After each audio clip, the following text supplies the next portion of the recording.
Hello दोस्तों। आप सभी लोगों का इस बेस्ट प्लेटफॉर्म पर स्वागत और अभिनंदन है। मैं आप सभी लोगों के लिए यूपी ट्रिपल एससी पेट 2025 के लिए ये जीके जीएस का जीके जीएस या आप कह सकते हैं स्टैटिक जीके, क्या कह सकते हैं, स्टैटिक जीके का ये वीडियो है। और यहाँ से आपको शानदार जानदार क्वेश्चन देखने को मिलेंगे। एक वीडियो ऑलरेडी आप सभी लोगों को मिल चुका है और इसकी पीडीएफ लेने के लिए आप सभी लोग टेलीग्राम चैनल जरूर ज्वाइन करें।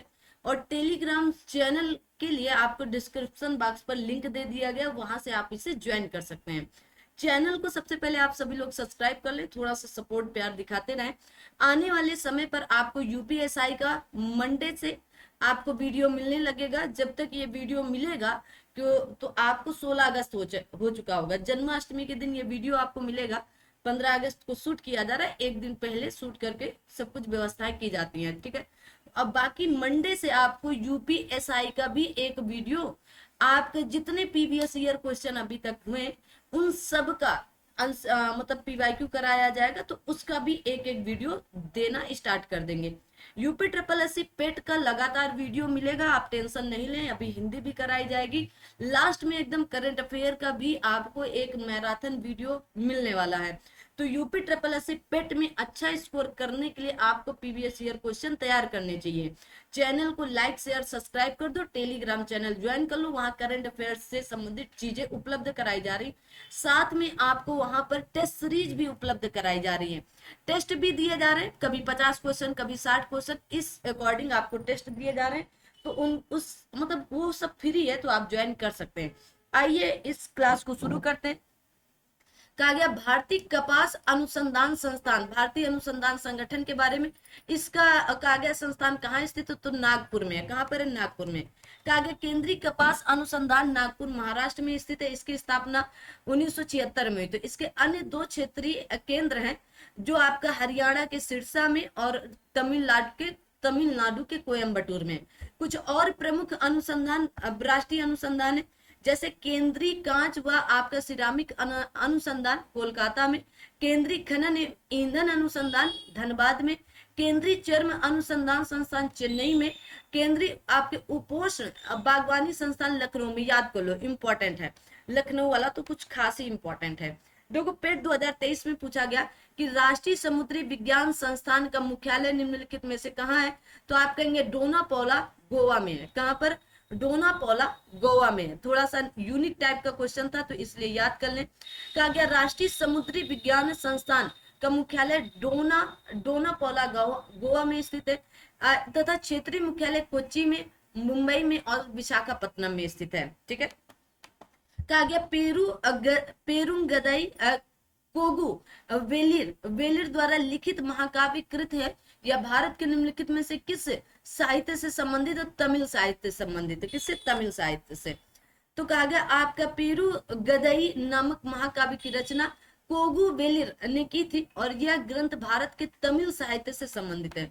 वन अनुसंधान कहाँ स्थित, देहरादून में स्थित है। तो भारतीय वन अनुसंधान उत्तराखंड के देहरादून शहर में स्थित है, ठीक है।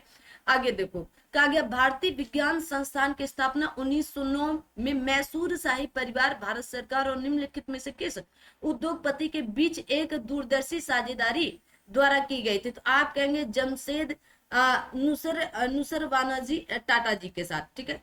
तो जमशेद जी टाटा जी के साथ। तो भारतीय विज्ञान अनुसंधान की स्थापना 1909 में मैसूर शाही परिवार, भारत सरकार और उद्योगपति जमशेद टाटा जी के बीच दूरदर्शी साझेदारी द्वारा की गई थी। कहा गया गुरु अंगद देव पशु चिकित्सा और पशु विज्ञान विश्वविद्यालय पंजाब के किस शहर में स्थित है, तो लुधियाना में है। कहाँ पर है, लुधियाना में। आप सभी लोग भी ये सारी क्लासें देखें, पेट के लिए इंपॉर्टेंट है, ठीक है। कहा गया गुरु अंगद देव पशु चिकित्सा और पशु विज्ञान विश्वविद्यालय पंजाब के लुधियाना शहर में स्थित है। इस विश्वविद्यालय की स्थापना 2005 में की गई थी। कब की गई थी, 2005 में। आगे आते हैं और अगला प्रश्न है आप सभी के बीच में। कहा गया केंद्रीय भारतीय भाषा संस्थान का मुख्यालय निम्नलिखित में से किस स्थान पर है, तो मैसूर कर्नाटक में। कहां पर है, मैसूर कर्नाटक में। केंद्रीय भारतीय भाषा संस्थान का मुख्यालय मैसूर कर्नाटक में। इसकी स्थापना 17 जुलाई 1969 में की गई थी। भारत का हिमाद्री स्टेशन तो आप कहेंगे आपके आर्कटिक में है। ठीक है, भारत का हिमाद्री स्टेशन आर्कटिक में स्थित है। वर्ष 2008 में भारत सरकार के विज्ञान और प्रौद्योगिकी मंत्रालय द्वारा हिमाद्री अनुसंधान स्टेशन की स्थापना की गई थी। भारत के महान त्रिकोणमिति सर्वेक्षण का काम 10 अप्रैल 1802 को मद्रास में शुरू हुआ, जब मद्रास देशांतर से संबंधित एक आधारभूत माप किया गया था। वर्तमान में मद्रास वेधशाला को किस नाम से जाना जाता है? तो भारतीय खगोल की या खगोल भौतिकी संस्थान के नाम से जाना जाता है। ठीक है, तो याद रखना। कहा गया भारत के महान त्रिकोणमिति सर्वेक्षण का काम 10 अप्रैल 1802 को मद्रास चेन्नई में प्रारंभ हुआ, जब मद्रास देशांतर से संबंधित एक आधारभूत माप किया गया था। वर्तमान में मद्रास वेधशाला को भारतीय खगोल भौतिकी संस्थान के रूप में यह नाम से जाना जाता है। आगे बढ़ते। कहा गया केंद्रीय उपोष्ण उद्यान संस्थान कहां पर है? लखनऊ में। अभी जस्ट बताया है। तो केंद्रीय उपोष्ण बागवानी संस्थान लखनऊ उत्तर प्रदेश में स्थित है। इसकी स्थापना 4 सितंबर 1972 को केंद्रीय आम अनुसंधान स्टेशन के रूप में की गई थी। 14 जून 1995 को इसका नाम बदलकर केंद्रीय उपोष्ण बागवानी अनुसंधान संस्थान कर दिया गया है। आगे आते हैं। अगला क्वेश्चन आपकी स्क्रीन पर कुछ इस तरह का है। कहा गया भारत के राष्ट्रीय सर्वेक्षण और कहा गया मानचित्रण संगठन को विज्ञान और प्रौद्योगिकी विभाग के तहत कब स्थापित किया गया? तो 1767 में। कब? 1767 में। कहा गया भारतीय सर्वेक्षण विभाग विज्ञान और प्रौद्योगिकी विभाग के अंतर्गत देश का राष्ट्रीय सर्वेक्षण और मानचित्रण संगठन भारत सरकार का सबसे पुराना विभाग है। इसकी स्थापना 1767 में की गई थी। यह संस्थान कहा गया भूस्थानिक डेटा की उपलब्धता एवं संग्रहण के लिए उत्तरदायी है। चलिएगा, अब अगला आता है आपका भारतीय दलहन अनुसंधान कहाँ पर है? कौन सा? तो भारतीय दलहन अनुसंधान तो कानपुर में स्थित है। कहाँ पर? कानपुर में। तो भारतीय दलहन अनुसंधान संस्थान कानपुर उत्तर प्रदेश में स्थित है। इसकी स्थापना 1966 में अखिल भारतीय समन्वित दलहन सुधार परियोजना नई दिल्ली के रूप में हुई थी। बाद में इसे वर्ष 1978 में भारतीय कृषि अनुसंधान संस्थान के क्षेत्रीय स्टेशन कानपुर में स्थानांतरित कर दिया गया। 1984 में इसे दलहन अनुसंधान निदेशालय के रूप में एक स्वतंत्र इकाई बना दिया गया। 1993 में दलहन अनुसंधान निदेशालय के भारतीय दलहन अनुसंधान संस्थान के रूप में पुनर्गठन किया गया। याद रखना। कहा गया भारत का पहला liquid mirror telescope international liquid mirror telescope निम्नलिखित में से किस वेधशाला में स्थापित किया गया? तो आप कहेंगे देवस्थल वेधशाला आर्यभट्ट रिसर्च इंस्टीट्यूट ऑफ आपके ऑब्जर्वेशनल साइंसेज का परिसर नैनीताल लखनऊ में है। कहां पर है? तो देवस्थल कहां पर? नैनीताल में है ना, उत्तराखंड के नैनीताल में। तो भारत का पहला liquid mirror telescope international liquid mirror telescope Devasthal वेधशाला आर्यभट्ट रिसर्च इंस्टीट्यूट ऑफ आपके ऑब्जर्वेशन साइंसेज नैनीताल उत्तराखंड में स्थापित किया गया है। आगे देखो, अगला प्रश्न आपकी स्क्रीन पर कुछ इस तरह का है। अब आपकी आती प्रसिद्ध पुस्तकें और उनसे संबंधित लेखक। ठीक है, तो यहां से एक क्वेश्चन देखो, लेखक और प्रसिद्ध पुस्तक और लेखक से संबंधित एक क्वेश्चन पूछा जाता है। प्रसिद्ध पुस्तक विंग ऑफ फायर किसकी आत्मकथा है? डॉक्टर एपीजे अब्दुल कलाम जी की है। किसकी? Doctor APJ Abdul Kalam. Wing of fire पुस्तक भारत के पूर्व राष्ट्रपति और प्रसिद्ध वैज्ञानिक डॉक्टर एपीजे अब्दुल कलाम की आत्मकथा। इन्हें इंडिया का मिसाइल मैन ऑफ इंडिया भी कहा जाता है। किसे? डॉक्टर एपीजे अब्दुल कलाम जी को। कहा गया निम्नलिखित में से किस भारतीय स्वतंत्रता सेनानी ने कहा गया हिंट्स फॉर सेल्फ कल्चर नामक पुस्तक लिखी? तो आपके लाला हरदयाल ने लिखी थी। किसने? लाला हरदयाल ने। भारतीय स्वतंत्रता सेनानी लाला हरदयाल ने हिंट्स फॉर सेल्फ कल्चर नामक पुस्तक लिखी थी। निम्नलिखित में से किसने प्रसिद्ध पुस्तक पावर्स ऑफ द माइंड्स लिखी है? तो आप कहेंगे स्वामी विवेकानंद जी, है ना। अब आप बताओगे स्वामी विवेकानंद जी आपके रामकृष्ण मिशन की स्थापना कब किए थे? रामकृष्ण मिशन की स्थापना किस सन में किए थे? कहा गया पावर्स ऑफ द माइंड पुस्तक स्वामी विवेकानंद जी के द्वारा लिखी गई थी। निम्नलिखित में से कौन सी पुस्तक कपिल देव द्वारा लिखी गई है? तो cricket my style, Kapil Dev ji. ठीक है, तो क्रिकेट माई स्टाइल किसकी? तो आप कहेंगे कपिल देव द्वारा लिखी गई पुस्तक है। ठीक है, निम्नलिखित में से कौन the birth of new India पुस्तक के लेखक है एनी बेसेंट। कौन है? Annie Besant. भारतीय राष्ट्रीय कांग्रेस के किस अधिवेशन की अध्यक्षता एनी बेसेंट ने किया था? कमेंट करके बताएंगे। जो आपको क्वेश्चन पूछे जा रहे हैं उनका भी उत्तर देते चलेंगे। आगे आते हैं, the birth of new India कहा गया a collection of writings and speeches on Indian affairs के की लेखक एनी बेसेंट। इन्होंने भारत में बाल गंगाधर तिलक के साथ होम रूल लीग आंदोलन की शुरुआत की थी। तो बाल गंगाधर तिलक अप्रैल 1916 में लेकर आए थे, और आपकी एनी बेसेंट जी कब? तो आप कहेंगे 1916 सितंबर 1916 में लेकर आई थी होम रूल लीग। भारतीय राष्ट्रीय कांग्रेस की पहली महिला अध्यक्ष भी बनी थी 1917 के कलकत्ता अधिवेशन में। कागज निम्नलिखित में से कौन India's vaccine growth story from cowpox to vaccine Maitri पुस्तक के लेखक है, जो भारत के एक सिविल सेवक भी है? तो डॉक्टर संजय सिंह यादव। कौन है? संजय सिंह यादव, याद कर लो भाई।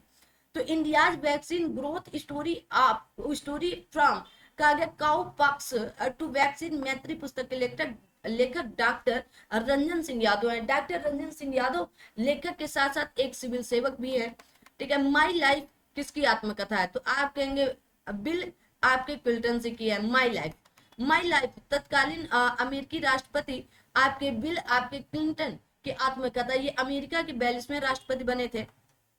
आगे आते हैं, कहा गया गुरुमुखी पेपर स्वदेश सेवक के नाम से प्रचलित था, जिसमें सामाजिक सुधार का समर्थन किया जाता था और साथ ही भारतीय सैनिकों से अंग्रेजों के विरुद्ध विद्रोह करने की मांग की गई थी। को स्वतंत्रता संग्राम के दौरान बैंकूर से प्रकाशित किया। तो आप कहेंगे जीडी कुमार जी ने। किसने? जीडी कुमार। ठीक है, तो जीडी कुमार ने बैंकूवर कनाडा में गुरुमुखी में स्वदेश सेवक नामक अखबार निकालना शुरू किया था, और वहीं पर उन्होंने स्वदेश सेवक गृह की स्थापना की थी। बैंकूवर से ही तारकनाथ दास ने द फ्री हिंदुस्तान अखबार भी शुरू किया था। ठीक है, आगे आते हैं, आगे देखेंगे।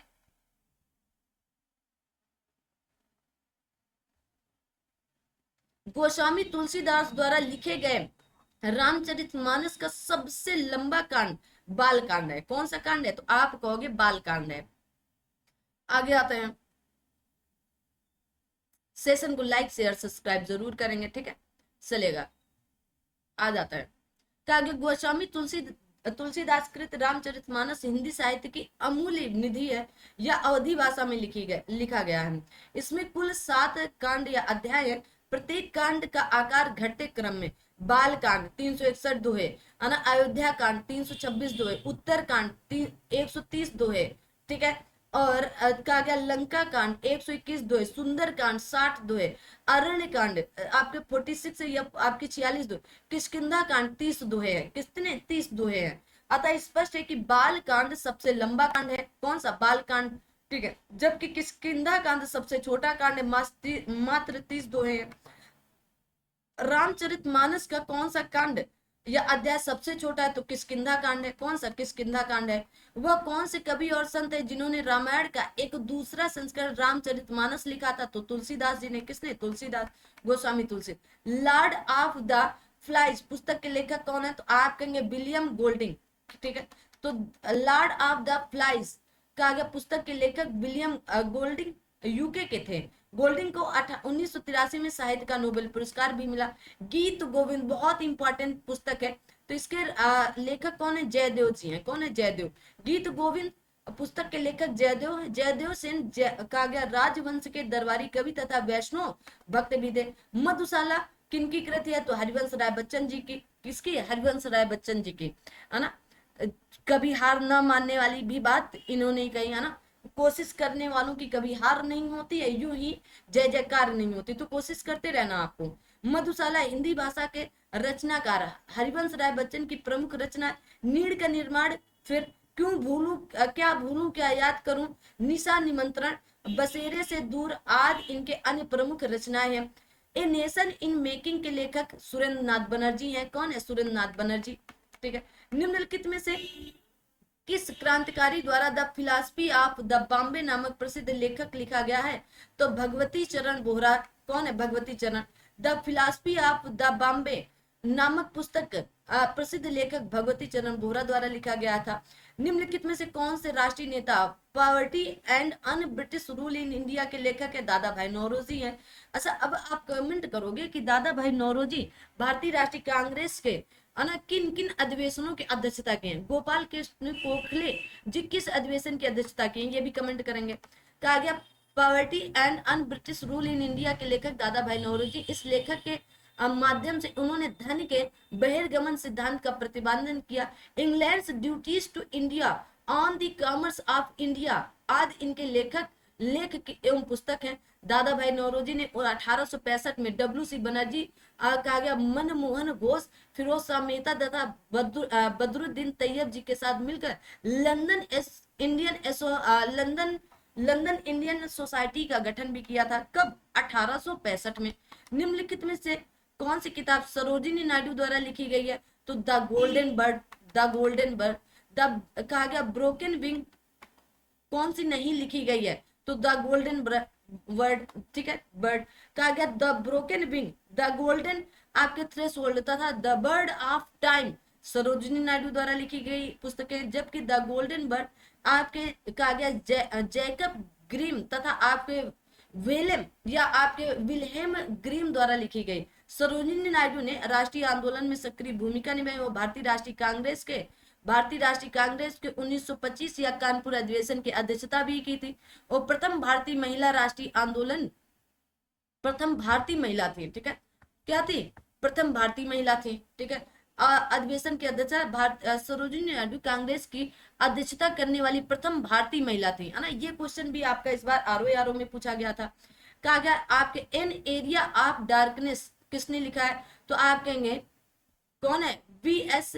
नायपाल ने। VS. Naipal an area of darkness पुस्तक के लेखक वी.एस. नायपाल द्वारा लिखी गई पुस्तक है, ठीक है, लिखी गई पुस्तक है। आगे देखो, यह उनके द्वारा भारत की प्रथम यात्रा पर केंद्रित यह एक यात्रा वेदांत है।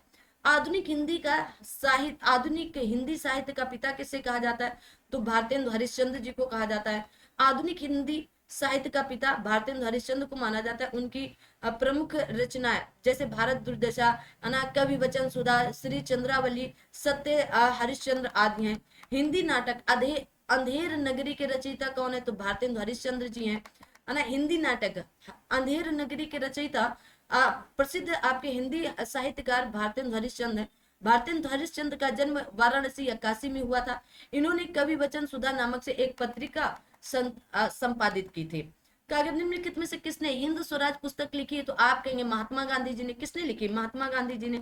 हिंद स्वराज पुस्तक के लेखक महात्मा गांधी। यह पुस्तक महात्मा गांधी 1909 में इंग्लैंड से दक्षिण अफ्रीका लौटते समय जहाज पर लिखी थी। यह पुस्तक मूलतः गुजराती भाषा में लिखी गई थी। किस भाषा में? गुजराती भाषा में। आगे आते हैं, आगे देखेंगे।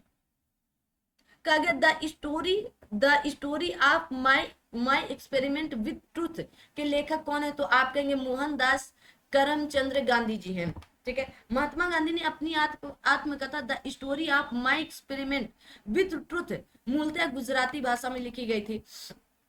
तो आपसे पूछ लिया जाए the story of my experiment with truth किसके द्वारा? तो महात्मा गांधी जी के द्वारा लिखी गई है।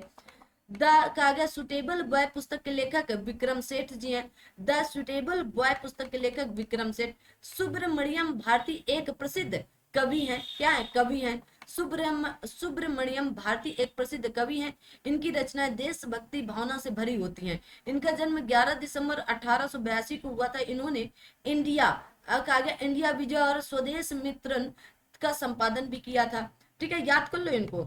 कहा गया माई ट्रूथ नामक पुस्तक के लेखक कौन है? तो इंदिरा गांधी। माई ट्रूथ, ठीक है। तो माई ट्रूथ पुस्तक इंदिरा गांधी ने लिखा है। किसने? इंदिरा गांधी जी के द्वारा लिखी गई है, ठीक है। आगे आते हैं अगले क्वेश्चन की तरफ। सभी लोग सेशन को लाइक शेयर और सब्सक्राइब कर देंगे। कहा गया ऐसा, आगे देखें, बीजक पुस्तक के लेखक कौन है? तो कबीरदास जी है, सभी लोग जानते हैं। तो बीजक पुस्तक के लेखक कबीरदास हैं और इस पुस्तक में कबीर की शिक्षाएं संग्रहित है। यह कबीर की विचारधारा की पुस्तक प्रमुख पुस्तक मानी जाती। कबीरदास निर्गुण भक्ति धारा के कवि थे। इन्होंने जात पात, जाति व्यवस्था, मूर्ति पूजा आदि का विरोध किया तथा एकेश्वरवाद पर बल दिया, ठीक है। व्हेन द रिवर कागज स्लिप्स उपन्यास किसके द्वारा लिखा गया था? तो आप कहेंगे आपके स्टेरिन कीर के द्वारा। किसके? स्टेरिन कीर के द्वारा। व्हेन द रिवर कागज स्लिप्स किसके द्वारा? स्टेरिन कीर के द्वारा लिखा गया। निम्नलिखित में से द नेम से पुस्तक के लेखक कौन है? झुम्पा लाहिड़ी जी है। ठीक है, द नेम से पुस्तक के रचयिता झुम्पा लाहिड़ी जी है। प्रसिद्ध भारतीय मूल के लेखक श्री अरविंद अडिगा द्वारा कौन सी पुस्तक लिखी गई? द व्हाइट टाइगर लिखी गई। कौन सी? The white tiger. क्या गया? भारतीय मूल के अरविंद अडिगा द्वारा लिखी गई पुस्तक है द व्हाइट टाइगर। यह इनका पहला उपन्यास है जो वर्ष 2008 में प्रकाशित। इसी उपन्यास पे उन्हें बुकर पुरस्कार प्राप्त हुआ। अन्य पुस्तकें इनकी हैं India 2020, a vision, the new आपका मिलेनियम। ठीक है, doctor APJ Abdul Kalam, golden आपका तरफ से सरोजिनी नायडू। ठीक है, कोरा कहा गया, कोरा कागज विपुल पटेल पर लिखा गया। ठीक है, डॉक्टर ऑफ कहा गया, डॉटर ऑफ द ईस्ट नामक पुस्तक, प्रसिद्ध पुस्तक की लेखिका कौन है? तो आप कहेंगे बेनजीर भुट्टो जी है। वेरी इंपॉर्टेंट है बेनजीर भुट्टो जी। ठीक है, आगे देखो अगला क्वेश्चन आपकी स्क्रीन पर क्या होगा? कहा गया daughter of the east an autobiography नामक पुस्तक पाकिस्तान के पूर्व प्रधानमंत्री बेनजीर भुट्टो द्वारा लिखी गई है। यह इनकी आत्मकथा है। द आपके कहा गया टर्बुलेंट्स ईयर्स 1980 से 1996 के द्वारा लिखी गई है। तो आप कहेंगे प्रणब मुखर्जी जी के द्वारा। प्रणब मुखर्जी थी पुस्तक। द आपके कहा गया टर्बुलेंट ईयर्स 1980 से 96 भारत के पूर्व राष्ट्रपति रहे हैं प्रणब मुखर्जी द्वारा लिखी गई। इस पुस्तक का विमोचन भारत के तत्कालिक उपराष्ट्रपति डॉक्टर हमीद अंसारी 2016 में राष्ट्रभवन से किए थे। ठीक है, रिबूटिंग अ गवर्नमेंट पुस्तक के लेखक कौन है? तो आप कहेंगे नंदन नीलेकनी जी हैं। ठीक है, नंदन नीलेकनी जी हैं। ठीक है, नंदन नीलेकनी भारतीय उद्यमी और राजनेता। इस पुस्तक के सह लेखक विरल शाह भी हैं। ठीक है, विरल शाह का अगर रिबूटिंग गवर्नमेंट नाम से ही नहीं बल्कि रिबूटिंग इंडिया नाम से पुस्तक प्रकाशित हुई थी। ठीक है, तो इसलिए इसका उत्तर कोई नहीं माना गया था। ठीक है, आ दो भाई।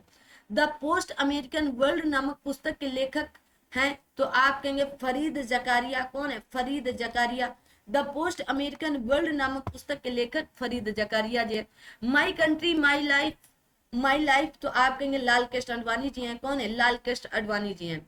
My country my life Bharat के पूर्व उप प्रधानमंत्री लाल कृष्ण आडवाणी जी की आत्मकथा। 2008 के भारत के भूतपूर्व राष्ट्रपति डॉक्टर एपीजे अब्दुल कलाम ने इस पुस्तक का विमोचन भी किया।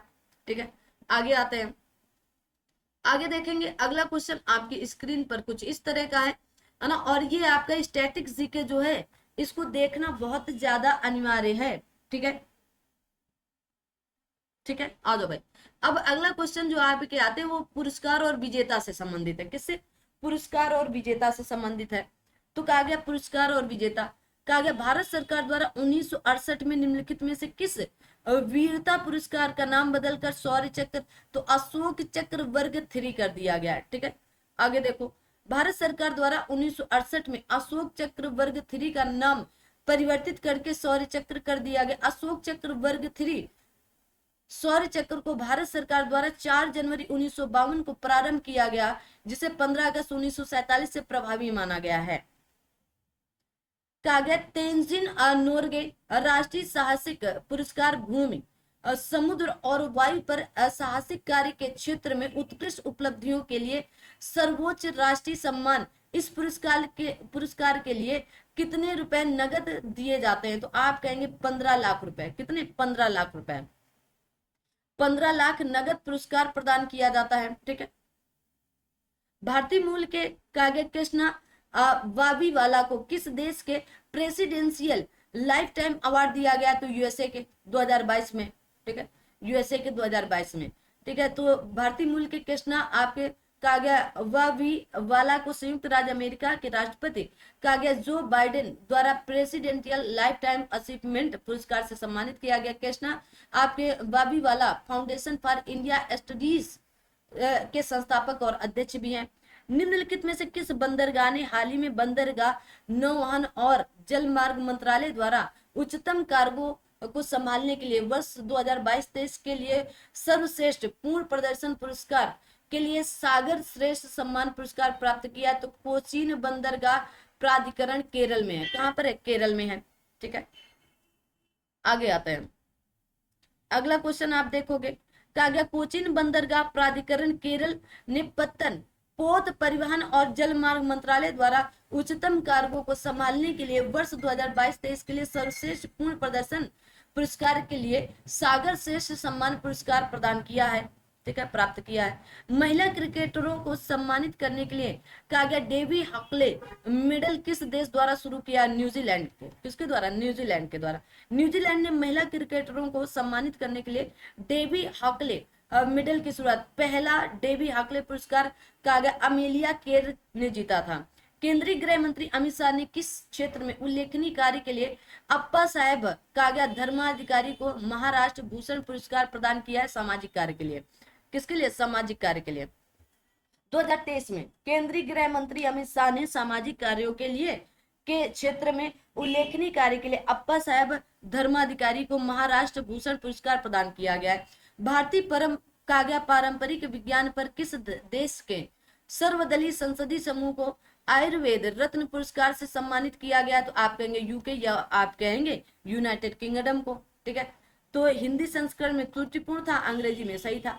ठीक है, अखिल भारतीय आयुर्वेद संस्थान के निदेशक तनुजा नेसारी को आयुर्वेद रत्न पुरस्कार से भी सम्मानित किया गया। 2019 में निम्नलिखित में से किसे वीर चक्र से सम्मानित किया गया? तो आप कहेंगे विग कमांडर आपके अभिनंदन वर्धमान जी को, बड़ी चर्चा में भी रहे हैं ना। तो 2019 में जब पूछा भी जा चुका है ऑलरेडी। आगे आते हैं। अगला प्रश्न आपकी स्क्रीन पर कुछ इस तरह का है, चलिएगा।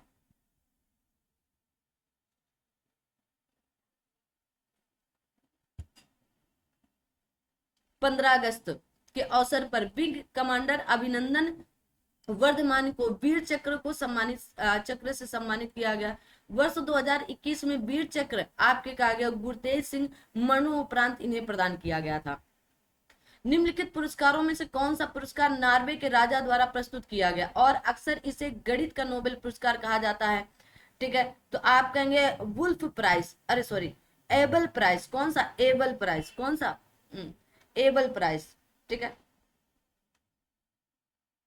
Able prize. तो option number B is right answer.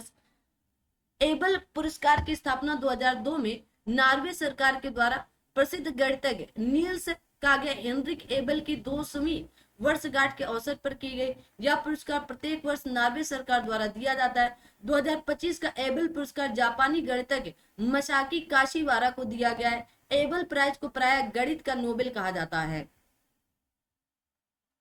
ठीक है, अगले प्रश्न की तरफ आते हैं। चलिए, तो अगले क्वेश्चन पर हम लोग चलते हैं और देखते हैं कि आपका अगला क्वेश्चन जो है ये क्या कह रहा है। तो कहा गया वह कौन सा देश है जिसने अप्रैल 2019 में भारतीय प्रधानमंत्री नरेंद्र मोदी को अपने सर्वोच्च नागरिक पुरस्कार जायद पदक से सम्मानित किया था? तो आप कहेंगे संयुक्त अरब अमीरात ने किया था। किसने किया था? संयुक्त अरब अमीरात ने किया था। ठीक है, ध्यान रखेंगे इस बात को। आगे आते हैं। अभी हाल फिलहाल 2025 में हमारे देश के प्रधानमंत्री नरेंद्र दामोदर दास मोदी जी को कई जगह से सर्वोच्च नागरिक सम्मान पुरस्कार दिए गए। वो टेलीग्राम चैनल पर आपको हम एक लिस्ट में शेयर कर देंगे। ठीक है, तो आप सभी लोग वहां से पढ़ लेना। ठीक है, ऑर्डर ऑफ जायद से सम्मानित किया गया। यूएई पश्चिम एशिया में स्थित एक देश है जिसकी राजधानी अबू धाबी है। कहा गया जून 2019 में भारतीय प्रधानमंत्री नरेंद्र मोदी को निम्नलिखित में से किस देश ने अपने सर्वोच्च सम्मान निशान कहा गया आपके इज्जुद्दीन से सम्मानित किया? तो मालदीव। कौन सा? मालदीव। ठीक है, तो 2019 में, अब जैसे मैंने कहा मालदीव की राजधानी मालदीव, 2025 के इंपॉर्टेंट है तो वो आपको टेलीग्राम चैनल पर सारे के सारे शेयर कर दिए जाएंगे। तो वहां से जरूर देखें, पूरी लिस्ट हम शेयर कर देंगे ना 2025 में कहाँ कहाँ का मिला है। आगे आते हैं, अगले प्रश्न की तरफ चलते हैं और अगला प्रश्न है कहा गया अल्फ्रेड ब्राउनेल जिन्हें 2019 गोल्डमैन पर्यावरण पुरस्कार से सम्मानित किया गया वो निम्न में से के लिए हैं? तो लाइबेरिया के हैं। कहाँ के? लाइबेरिया के हैं। ठीक है, 2025 का गोल्डमैन पर्यावरण पुरस्कार लॉरेन एलन यूएसए कहा गया, मारी लूस आपका कैना ट्वीरी मुरियारी पेरू की और सेमिया घरवी, ठीक है घरवी ट्यूनिशिया कहा गया, आपके बेस जाना गुरी एवं आपके ओल्सी निका अल्बानिया बंट मुख कहा गया आपके लू संदेश मंगोलिया तथा कार्लोस मेलो मोलिना स्पेन को प्रदान किया गया। तो ये 2025 वाले इंपॉर्टेंट है, ठीक है। 2019 ने नोबेल पुरस्कार जीतने वाले पहले या प्रथम एशियाई कौन थे? तो रविन्द्रनाथ टैगोर थे। कब दिया गया था? तो 1913 में। 2019 का 19 में साहित्य का नोबेल पुरस्कार निम्न में से किसे प्रदान किया गया था? तो आप कहेंगे पीटर हैंडके को दिया गया था, ठीक है। को कहा गया 2019 का साहित्य का नोबेल पुरस्कार पीटर हैंडके ऑस्ट्रिया के हैं। ऑस्ट्रिया की राजधानी वियना है ना, ऑस्ट्रेलिया नहीं है। 2024 का साहित्य का नोबेल पुरस्कार कहा गया हांगकांग को प्रदान किया गया। किसको? हांगकांग को। प्रत्येक वर्ष कितने नोबेल पुरस्कार दिए जाते हैं? 6 क्षेत्रों पर दिए जाते हैं। तो कहा गया नोबेल पुरस्कार 6 विभिन्न क्षेत्रों में चिकित्सा, भौतिक विज्ञान, रसायन विज्ञान, साहित्य, शांति, अर्थशास्त्र के क्षेत्रों में उल्लेखनीय योगदान हेतु प्रदान किए जाते हैं, ठीक है।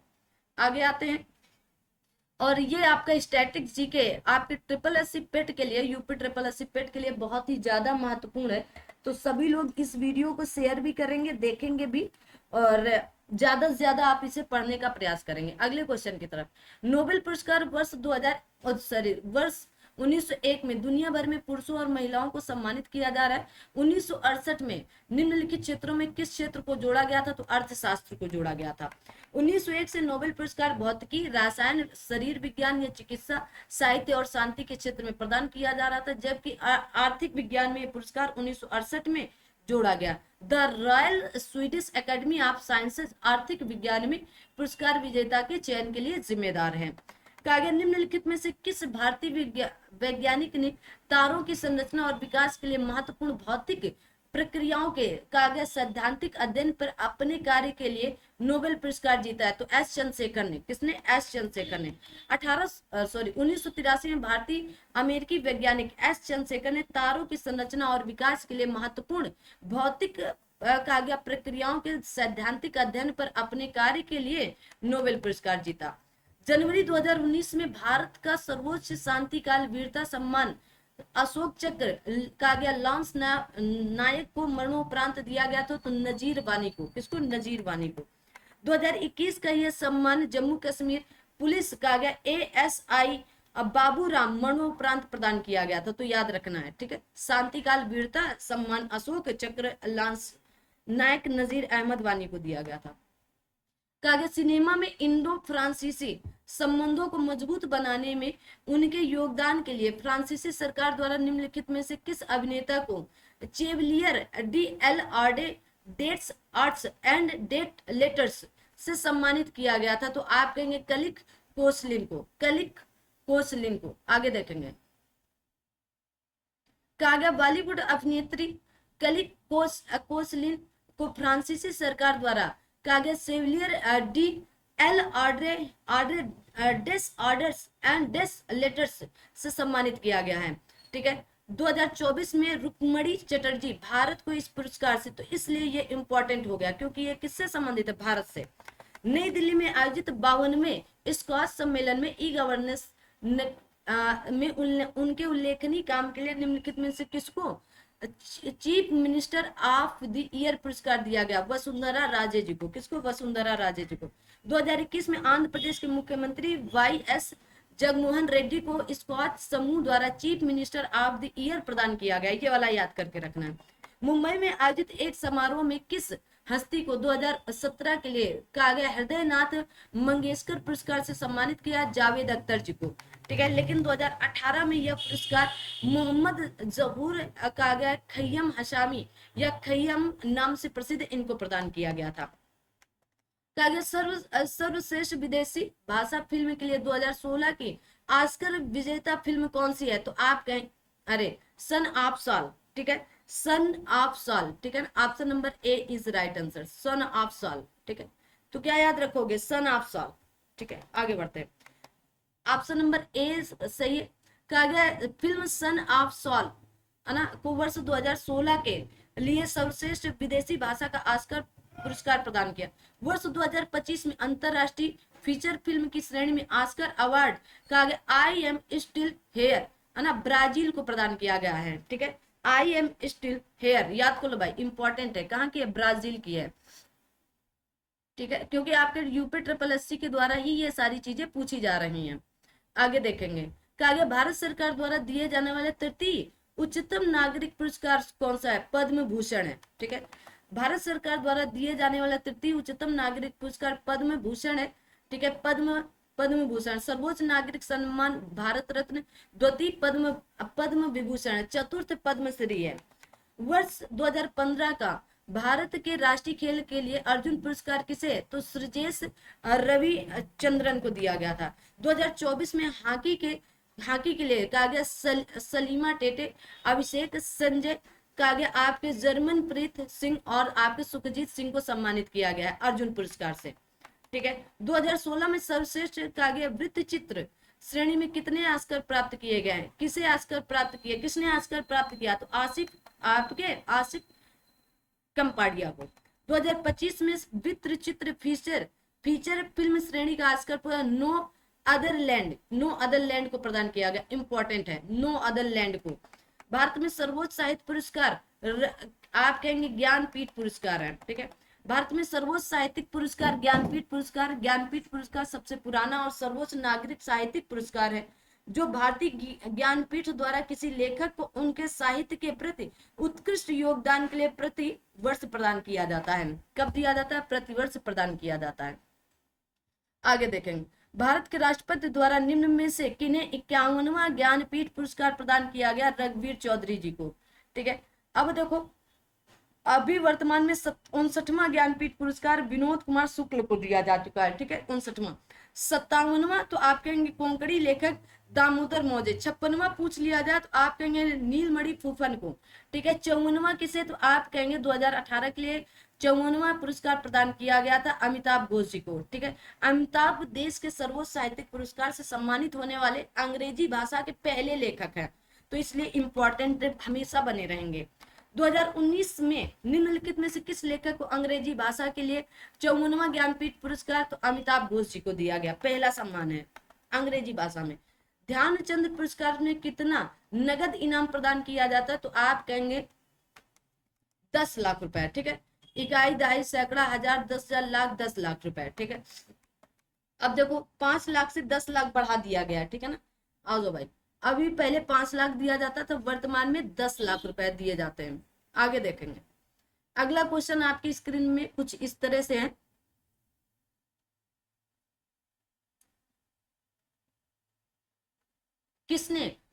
किसे पद्मश्री पुरस्कार से सम्मानित नहीं किया गया है? तो रघुनाथ कहा गया माशेलकर जी को। ठीक है, तो मोहम्मद अली बेग है ना, विद्या बालन एवं युवराज सिंह को 2014 में पद्मश्री से सम्मानित किया गया, जबकि रघुनाथ माशेलकर को नहीं किया। इन्हें पद्म विभूषण से सम्मानित किया गया। इस तरह से भी प्रश्न पूछे जाते हैं। आगे देखो, निम्न में से किसको मैक्सेस पुरस्कार नहीं मिला? तो विश्व मोहन भट्ट जी को नहीं मिला। ठीक है, तो 1977 में कहा गया आपके जयप्रकाश नारायण को 1965 में लोक सेवा हेतु, इला भट्ट को 1977 में सामुदायिक नेतृत्व के लिए, तथा जोकिन आपके अरपुथम को 2000 में शांति और अंतरराष्ट्रीय समझ इसके लिए मैक्सेस अवार्ड प्रदान किया गया। 2018 ये तो 2 भारतीय कहा गया भारत आपके वाटवानी और सोनम वांगचुक को यह पुरस्कार प्रदान किया गया। 2019 में यह पत्रकार भारतीय पत्रकार रवीश कुमार को यह पुरस्कार दिया गया है। असम के कछार कैंसर हॉस्पिटल एवं रिसर्च सेंटर के निदेशक सर्जिकल कहा गया oncologist Padmashri doctor R Ravi Kannan को 2023 में पुरस्कार प्रदान। तो इम्पोर्टेंट कौन है? क्योंकि ये आपके कहा कि असम के कछार के हैं। ठीक है, तो पूर्वोत्तर भारत के जिले भी मोस्ट इंपॉर्टेंट होते हैं और वहां से संबंधित करंट अफेयर तो इंपॉर्टेंट हो ही जाती है। हाल ही में रेमन मैक्सेस अवार्ड फाउंडेशन के सदस्य ने व्यक्तिगत रूप से 64 साल के इंतजार के बाद निम्नलिखित में से किस अंतरराष्ट्रीय व्यक्तित्व को 1959 का रेमन मैक्सेस पुरस्कार दिया? तो आप कहेंगे दलाई लामा को। किसको? दलाई लामा को। 64 साल के इंतजार के बाद रेमन मैक्सेस अवार्ड फाउंडेशन के सदस्यों ने दलाई लामा को उनके आवास पर व्यक्तिगत रूप से 1959 का रेमन मैक्सेस पुरस्कार प्रदान किया गया। यह पुरस्कार अगस्त 1959 में फिलीपींस में रेमन मैक्सेस अवार्ड फाउंडेशन द्वारा दिया गया। निम्नलिखित में से किस फिल्म ने 2019 में 66वां या 66वां राष्ट्रीय पुरस्कार जीता था? तो आप कहेंगे आपका हिलारो। ठीक है, हिलारो। आगे आ जाओ भाई, आगे देखेंगे। देखो अच्छा, छठवां ये 66वां राष्ट्रीय फिल्म पुरस्कार 2018 के बेस्ट फीचर फिल्म का पुरस्कार गुजराती फिल्म हिलारो को, जबकि बेस्ट हिंदी फिल्म आपका अंधाधुंध को प्रदान।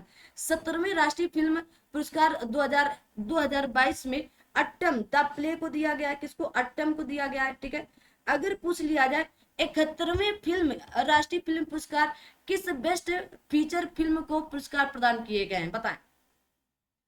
मलयालम को बेस्ट का गया सर्वश्रेष्ठ फीचर फिल्म का पुरस्कार प्रदान किया गया है। ठीक है, 71वें में तो आप कहेंगे 12वीं फेल फिल्म को दिया गया है। ठीक है, 12वीं फेल फिल्म को दिया गया, याद रखेंगे। ठीक है ना, अगर पूछिए 12वीं फेल ना, सर्वश्रेष्ठ अभिनेता और सर्वश्रेष्ठ अभिनेत्री का पुरस्कार किसे दिया गया, कमेंट करके बताओगे आप सभी लोग। ठीक है, कमेंट करेंगे। आगे आते हैं, कहा गया किस भारतीय फिल्म को 2016 में सर्वश्रेष्ठ फिल्म के लिए, तो आप कहेंगे बाहुबली को। किसको? बाहुबली को। ठीक है, किस भारतीय फिल्म को 2024-25 में सर्वश्रेष्ठ फिल्म के लिए राष्ट्रीय पुरस्कार प्रदान किए गए हैं? अब देखो यहाँ पर अट्टम और 71वें अभी बटे हैं थोड़े दिन पहले, तो आप क्या बोलेंगे? तो ये 71वें में अब 12वीं फेल को दिया गया। किसको? 12वीं फेल को। ठीक है, याद रखोगे। कहा गया 60वें फिल्म फेयर पुरस्कार समारोह जिसका आयोजन जनवरी 2015 में वर्ष 2014 के सर्वश्रेष्ठ फिल्म पुरस्कार तो क्वीन को दिया गया था। क्वीन को। ठीक है, क्वीन को। और कहा गया 69वें फिल्म फेयर पुरस्कार में सर्वश्रेष्ठ फिल्म पुरस्कार तो 12वीं फेल को दिया गया। 25वें व्यास सम्मान से किसे सम्मानित किया गया था, तो डॉक्टर सुनीता जैन को। ठीक है, अब देखो कहा गया 2024 में यह पुरस्कार सूर्यबाला को उनके उपन्यास कौन देश को वासी वेणु की डायरी के लिए प्रदान किया गया, तो याद करके रखेंगे। ठीक है, आगे आते हैं, अगले प्रश्न पर आप लोग चले। ठीक है, आ दो भाई, ध्यान से देखते चलो, ये आपके पेट के लिए बहुत ज्यादा इंपॉर्टेंट स्टैटिक जीके है। यहाँ से प्रश्न सीधा आपकी स्क्रीन पर मिलेंगे, है ना, पेपर की। क्या गया वर्ष 2014 का भारत भारती पुरस्कार साहित्य पुरस्कार किसे, तो काशीनाथ सिंह को दिया गया। 2021 में यह पुरस्कार डॉक्टर रामनाथ त्रिपाठी को प्रदान किया गया है। उत्तर प्रदेश हिंदी संस्थान की ओर से दिया जाने वाला सर्वोच्च साहित्य पुरस्कार भारत भारती 2024 का सम्मान किसे दिया गया, बताएंगे? कोई बता पाएगा क्या? तो 2024 वाले अभी तक घोषित नहीं हुए हैं। ठीक है ना, 2021 में रामनाथ त्रिपाठी को बता दिया मैंने। कहा गया जेम्स टेट ब्लैक पुरस्कार 2015 किस बांग्लादेशी उपन्यासकार ने जीता, तो आप कहेंगे जेम्स टेट ब्लैक पुरस्कार 2014 फिक्शन श्रेणी में बांग्लादेश मूल के लेखक जिया हैदर रहमान को दिया गया था। ठीक है, जबकि वर्ष 2015 का फिक्शन श्रेणी में कहा गया बेंजामिन मार्कोविट्स को, और 2023 का यह पुरस्कार फिक्शन श्रेणी में कहा गया आपके एलेक्सिस राइट को दिया गया। ठीक है, एलेक्सिस राइट को दिया गया। ठीक है, तो यहाँ पर कोई आंसर सही नहीं था। कहा गया चिकित्सा विज्ञान श्रेणी में शांति स्वरूप भटनागर पुरस्कार विज्ञान एवं प्रौद्योगिकी 2015 के लिए किसको चुना गया था, तो विदिता वैद्य जी को। ठीक है, 2022 में कहा गया चिकित्सा विज्ञान श्रेणी में यह पुरस्कार कहा गया आपका दिव्यमान मांगुली जी को दिया गया है। ठीक है, दिव्यमान मांगुली। राजीव गांधी खेल रत्न पुरस्कार 2015 में किसे, तो आप कहेंगे सानिया मिर्जा जी को दिया गया है। ठीक है, 2021 में यह पुरस्कार का नाम बदलकर मेजर ध्यानचंद खेल रत्न कर दिया गया है। ठीक है, यह सर्वप्रथम पुरस्कार कब शुरू किया गया था, तो 1991-92 में शुरू किया गया था। किसके? राजीव गांधी के नाम। ये क्या थे? भूतपूर्व हमारे प्रधानमंत्री थे। ठीक है, आगे बढ़ते हैं, आगे आ दो। कहा वर्ष 2024 के लिए यह पुरस्कार गुगेश जी शतरंज और आपके Harmanpreet Singh hockey, Praveen Kumar para athletics और मनु भाकर निशानेबाज को प्रदान किया गया। तो ये वाला याद रखना, अभी आरओ में भी ये प्रश्न पूछा जा चुका है ना, डी गुकेश से, है ना। कहा गया इनमें से किस प्रतिभाशाली खिलाड़ी को अगस्त 2015 में राजीव गांधी खेल रत्न, सानिया मिर्जा को पहले भी बता चुके हैं, इस बार वाले भी बता दिए हैं। ठीक है, कहा गया प्रतिष्ठित आपका शस्त्रा रामानुजन पुरस्कार 2015 किसे, तो आप कहेंगे जैकब सिमरमैन जी को दिया गया है। लेकिन 2024 में ये पुरस्कार कहा गया Georgia university of technology USA के अलेक्जेंडर डून को प्रदान किया गया। तो ये वाला याद रखना है। ठीक है, ये वाला 2024 वाला। क्या गया गोल्डन पेन ऑफ फ्रीडम पुरस्कार किससे संबंधित है, तो पत्रकारिता से संबंधित है। 2015 का गोल्डन पेन ऑफ फ्रीडम पुरस्कार उन सभी पत्रकारों को समर्पित जो लाइन ऑफ ड्यूटी के दौरान मारे गए। यह पुरस्कार 1961 में शुरू किया गया था। 2024 का पुरस्कार का ये कार्लोस चमोरा निकारागुआ को प्रदान किया गया। तो इम्पोर्टेंट, क्योंकि ये आपके जो देश है ये इम्पोर्टेंट। डॉक्टर राजेंद्र प्रसाद स्मृति पुरस्कार निम्नलिखित में से किस क्षेत्र में दिया जाता है? तो लोक प्रशासन में दिया जाता है। किसमें दिया जाता है? तो आप कहोगे लोक प्रशासन में दिया जाता है। आगे आते हैं। अब अगला प्रश्न है कि 5 जुलाई 2022 को केंद्रीय मंत्री डॉक्टर जितेंद्र सिंह ने भारत के पहले राष्ट्रपति डॉक्टर राजेंद्र प्रसाद की स्मृति में अकादमिक कार्य उत्कृष्टता के क्षेत्र में लोक प्रशासन में डॉक्टर राजेंद्र प्रसाद स्मृति पुरस्कार की स्थापना की घोषणा की है। बीसी राय पुरस्कार किस क्षेत्र में प्रदान किया गया? चिकित्सा के क्षेत्र में, है ना। तो कहा गया बीसी राय पुरस्कार चिकित्सा के क्षेत्र में दिया जाता है। इस पुरस्कार की स्थापना 1962 में मेडिकल काउंसिल ऑफ इंडिया द्वारा की गई थी। कहा गया जलवायु परिवर्तन एवं पर्यावरण से संबंधित अब आपके कुछ क्वेश्चन आ रहे हैं, तो इनसे संबंधित देख लेते हैं ना। तो जलवायु से संबंधित आपके क्या क्या क्वेश्चन बन रहा है ये आइए देख लेते हैं, ठीक है। तो चलो जलवायु से संबंधित कहा गया UNFCCC का अर्थ क्या होगा? United nation framework convention on climate change, ठीक है ना। हाँ, अब देखो रात है, अब रात के अभी 10 बजने वाले हैं, है ना। 10 बजे आपकी क्लास रिकॉर्ड हो रही, तो खाना भी बन रहा है, ठीक है। उसके लिए माफी चाहते हैं, ठीक है। United nation framework convention on climate change है। इसके गठन की संधि 1992 में तथा वर्ष 1994 में यह संधि लागू हुई थी। निम्नलिखित में से कौन सा पर्यावरणीय मुद्दों से संबंधित मामलों के शीघ्र निपटान पर ध्यान केंद्रित करता है? तो आप कहेंगे राष्ट्रीय हरित, आप कहेंगे अधिकरण, ठीक है। देखो कहा गया राष्ट्रीय हरित अधिकरण पर्यावरणीय मुद्दों से संबंधित मामलों के शीघ्र निपटान पर ध्यान केंद्रित करता है। राष्ट्रीय हरित कहा गया अधिकरण की स्थापना 18 अक्टूबर 2010 को राष्ट्रीय हरित अधिकरण अधिनियम 2010 के तहत हुई थी, ठीक है। कहा गया निम्न प्रदूषक एजेंटों में कौन सा एजेंट ओजोन परत में छेद बनाने के लिए जिम्मेदार है? CFC, है ना, क्लोरोफ्लोरोकार्बन। कौन? क्लोरोफ्लोरोकार्बन। आगे आते हैं, आगे देखेंगे। अगला प्रश्न, अगला जो आपका कहा जा रहा है, तो आइए फटाफट देख लेते हैं, ठीक है। तो चलिए देख लेते हैं, चलिए तो आगे बढ़ते हैं। कहा गया ओजोन परत समताप मंडल के कहां पर होती है? निचले भाग में लगभग 15 से 35 किलोमीटर की ऊंचाई पर पाई जाती है। यह परत सूर्य से निकलने वाली विनाशकारी रेडिएशन से पृथ्वी पर जीवन की सुरक्षा करती है। इस परत के क्षरण के लिए मुख्यतः क्लोरोफ्लोरोकार्बन गैस प्रमुख रूप से उत्तरदायी होती है।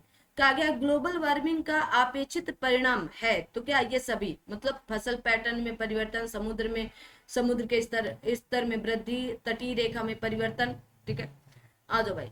तो अगला कहा गया वन में वनस्पति की परत जो निम्न वितान के ठीक नीचे होती है क्या कहलाती है? तो कहा गया श्रब लेयर कहलाता है। क्या? श्रब लेयर, ठीक है। तो इसी को श्रब लेयर कहा जाता है। श्रब या झाड़ियां ऐसे पौधे जिनके शाखाएं तने के पास उगती हैं। निम्न में से कौन सी एक हरित गैस नहीं है? तो आप क्या बोलोगे? नाइट्रोजन नहीं है, ठीक है। तो ग्रीन हाउस गैसों में नाइट्रोजन शामिल नहीं। ग्रीन हाउस गैसों में CFC, कार्बन डाइऑक्साइड, जल वाष्प, कार्बन का आपका हेक्साफ्लोराइड, मीथेन, नाइट्रस ऑक्साइड आदि गैसें शामिल हैं। निम्नलिखित में से कौन सी गैस ग्लोबल वार्मिंग के लिए जिम्मेदार है? तो ग्रीन हाउस गैस है। कौन सी? ग्रीन हाउस गैस है, ठीक है। आगे आते हैं, अगला देखोगे आप सभी लोग ना। अगला पार्ट आपका, अगला क्वेश्चन ये रहा स्क्रीन पर। सभी लोग सेशन को लाइक, चैनल को सब्सक्राइब जरूर करते रहे ना, थोड़ा सा सपोर्ट दिखाते चलें। कहा गया ग्लोबल वार्मिंग हेतु ग्रीन हाउस गैसें उत्तरदायी हैं। ग्रीन हाउस गैसों की उपस्थिति के कारण जलवायु एक ग्रीन हाउस की भांति व्यवहार करता है। ग्रीन हाउस गैसों में मुख्यतः जल वाष्प, carbon dioxide, chlorofluorocarbon, methane, nitrous oxide आदि शामिल है। किसी भी ग्रीन हाउस का प्रभाव उसके सांद्रण में वृद्धि के परिणाम वायुमंडल में इसके जीवन काल तथा इसके द्वारा अवशोषित विकिरण की तरंग लंबाई पर निर्भर करती है। मॉन्ट्रियल प्रोटोकॉल निम्नलिखित में से किससे संबंधित है? ओजोन परत अवक्षय से संबंधित है। 16 सितंबर 1987 को अपनाया गया। प्रोटोकॉल सार्वभौमिक अनुसमर्थन प्राप्त करने वाली कहा गया दुर्लभ संधियों में से एक है। अगर पूछ लिया जाए ओजोन दिवस कब मनाया जाता है, 16 सितंबर को। कहा गया आपके एरविकुलम राष्ट्रीय उद्यान कहाँ पर है, केरल में है। कहाँ पर होगा, केरल में। एरविकुलर राष्ट्रीय उद्यान केरल राज्य में स्थित यह राष्ट्रीय उद्यान कहा गया लुप्त प्राय प्रणाली नीलगिरी तहर के संरक्षण के लिए जाना जाता है। अगर मैं आपसे पूछ लूं कि नीलगिरी तहर दिवस कब मनाया जाता है, कमेंट करो जल्दी से। तो आप बोल देंगे 7 अक्टूबर को मनाया जाता है। कब, 7 अक्टूबर को, ठीक है, याद रखना। राष्ट्रीय दुधवा कहा गया दुधवा राष्ट्रीय उद्यान हमारे राज्य के निम्न में से किस जिले में है, तो लखीमपुर खीरी में, उत्तर प्रदेश के जिले में, उत्तर प्रदेश राज्य में, ठीक है। तो दुधवा राष्ट्रीय उद्यान उत्तर प्रदेश के लखीमपुर खीरी जिले में स्थित है। दुधवा राष्ट्रीय उद्यान देश के तराई वन्यजीव क्षेत्रों में शामिल है, जहां विभिन्न वनस्पतियों और वन्यजीवों की प्रजातियों प्राकृतिक रूप से पाई जाती हैं। कहा गया निम्नलिखित में से कौन विशेष रूप से लाल पांडा के लिए राष्ट्रीय उद्यानों में से एक है, तो आप कहेंगे ऑप्शन नंबर सी, ठीक है। तो कहा गया खांगसेन जोगा राष्ट्रीय उद्यान है। कौन सा, खांगसेन जोगा राष्ट्रीय उद्यान। आगे बढ़ते हैं, अगला देखेंगे। कहा गया ये है कहां पर, यह कंचनजंगा राष्ट्रीय उद्यान लाल पांडा के लिए प्रसिद्ध है ना, उद्यानों में से एक है। इसी का नाम है, इसी का नाम है, ठीक है। कहा गया खांगचेनजोगा नेशनल पार्क, इसी को, या कंचनजंगा राष्ट्रीय उद्यान, ठीक है। यह राष्ट्रीय उद्यान सिक्किम राज्य में स्थित है। इस राष्ट्रीय उद्यान को जुलाई 2016 में यूनेस्को के विश्व विरासत स्थलों की सूची में शामिल किया गया है। निम्नलिखित में से कौन भारत का सबसे बड़ा राष्ट्रीय उद्यान है, तो आप कहेंगे हेमिस राष्ट्रीय उद्यान है। कौन सा, हेमिस। क्षेत्रफल की दृष्टि से भारत का सबसे बड़ा राष्ट्रीय उद्यान हेमिस राष्ट्रीय उद्यान है। हेमिस राष्ट्रीय उद्यान कहा गया केंद्र शासित प्रदेश लद्दाख में है। अब इनको मिलान करना है। कहा गया रायमोना राष्ट्रीय उद्यान, कुद्रेमुख राष्ट्रीय उद्यान, सरिस्का राष्ट्रीय उद्यान, केबिल लामजाओ राष्ट्रीय उद्यान, ठीक है। तो ये आपके ऑप्शन है। तो केबिल लामजाओ राष्ट्रीय उद्यान आप कहेंगे कहां पर है, मणिपुर में। सरिस्का राष्ट्रीय उद्यान कहां पर है, तो आप कहेंगे राजस्थान में है। कुद्रेमुख कहां पर होगा, तो कर्नाटक में। रायमोना कहां पर होगा, तो असम में, ठीक है, असम में। तो आप कहेंगे 3 1 2 4, 3 1 2 4, option number B is right answer, है ना। यहां पर आप मिलान करके भी देख लो। कहा गया निम्नलिखित में से कौन सा राष्ट्रीय उद्यान पक्षी अभ्यारण्य हिमाचल प्रदेश में नहीं है, बताएंगे कौन सा नहीं है। तो आप कहेंगे इंदर किला राष्ट्रीय उद्यान या खीर गंगा राष्ट्रीय उद्यान। ऑप्शन आते हैं और भी देखते हैं क्या सही होगा, ऑप्शन देखकर बताते हैं, ठीक है। आगे भाई, ऑप्शन नंबर सी। अब ऑप्शन नंबर सी क्या कह रहा है, कहा गया है पिन वैली राष्ट्रीय उद्यान, दाचिंगम राष्ट्रीय उद्यान। दाचिंगम राष्ट्रीय उद्यान जम्मू कश्मीर केंद्र शासित प्रदेश के श्रीनगर जिले में स्थित एक राष्ट्रीय उद्यान है। कहा गया आपके दाचिंगम राष्ट्रीय उद्यान विशेष रूप से कश्मीरी कहा गया हंगुल या हिरण के लिए प्रसिद्ध है। कहा गया इंदर किला राष्ट्रीय उद्यान, खीर गंगा राष्ट्रीय उद्यान तथा पिन वैली राष्ट्रीय उद्यान हिमाचल प्रदेश में जाने जाते हैं। अगले प्रश्न की तरफ आते हैं और अगला प्रश्न आपकी स्क्रीन पर यह है, इसका उत्तर आप सभी लोग कमेंट बॉक्स में। चलिए, तो अगला प्रश्न आपकी स्क्रीन पर यह रहा, कहा गया निम्नलिखित में से कौन सा राष्ट्रीय उद्यान एक टाइगर रिजर्व भी है, तो आप कहेंगे पन्ना राष्ट्रीय उद्यान एक टाइगर रिजर्व भी है, ठीक है। तो मध्य प्रदेश राज्य में स्थित केन नदी इस टाइगर रिजर्व से होकर प्रभावित होती, कौन से, पन्ना टाइगर रिजर्व से, ठीक है। आगे बढ़ते हैं। कहा गया निम्नलिखित में से किस राज्य में विश्व का एकमात्र तैरता हुआ राष्ट्रीय उद्यान आपका केबुल लामजाओ राष्ट्रीय उद्यान है, तो आप क्या बोलेंगे, मणिपुर में है, ठीक है। कहां पर है, मणिपुर। भारत के मणिपुर राज्य में विश्व का एकमात्र तैरता हुआ राष्ट्रीय उद्यान केबुल लामजाओ स्थित है। यह पार्क लोकटक झील का अभिन्न अंग है। यह संघाई हिरण का आवास स्थल भी है, ठीक है। अब देखो, कहा गया Pench tiger reserve, Satpura tiger reserve, Ranipur tiger reserve, Ramgarh Vishdhari tiger reserve, है ना। तो पेंच टाइगर रिजर्व कहां पर होगा, आप क्या मिलाओगे, कहां से, तो मध्य प्रदेश लेकर आओगे ना। सतपुड़ा टाइगर रिजर्व कहां पर होगा, तो सतपुड़ा के लिए भी आप मध्य प्रदेश में ही जाओगे, इसीलिए गलत होगा।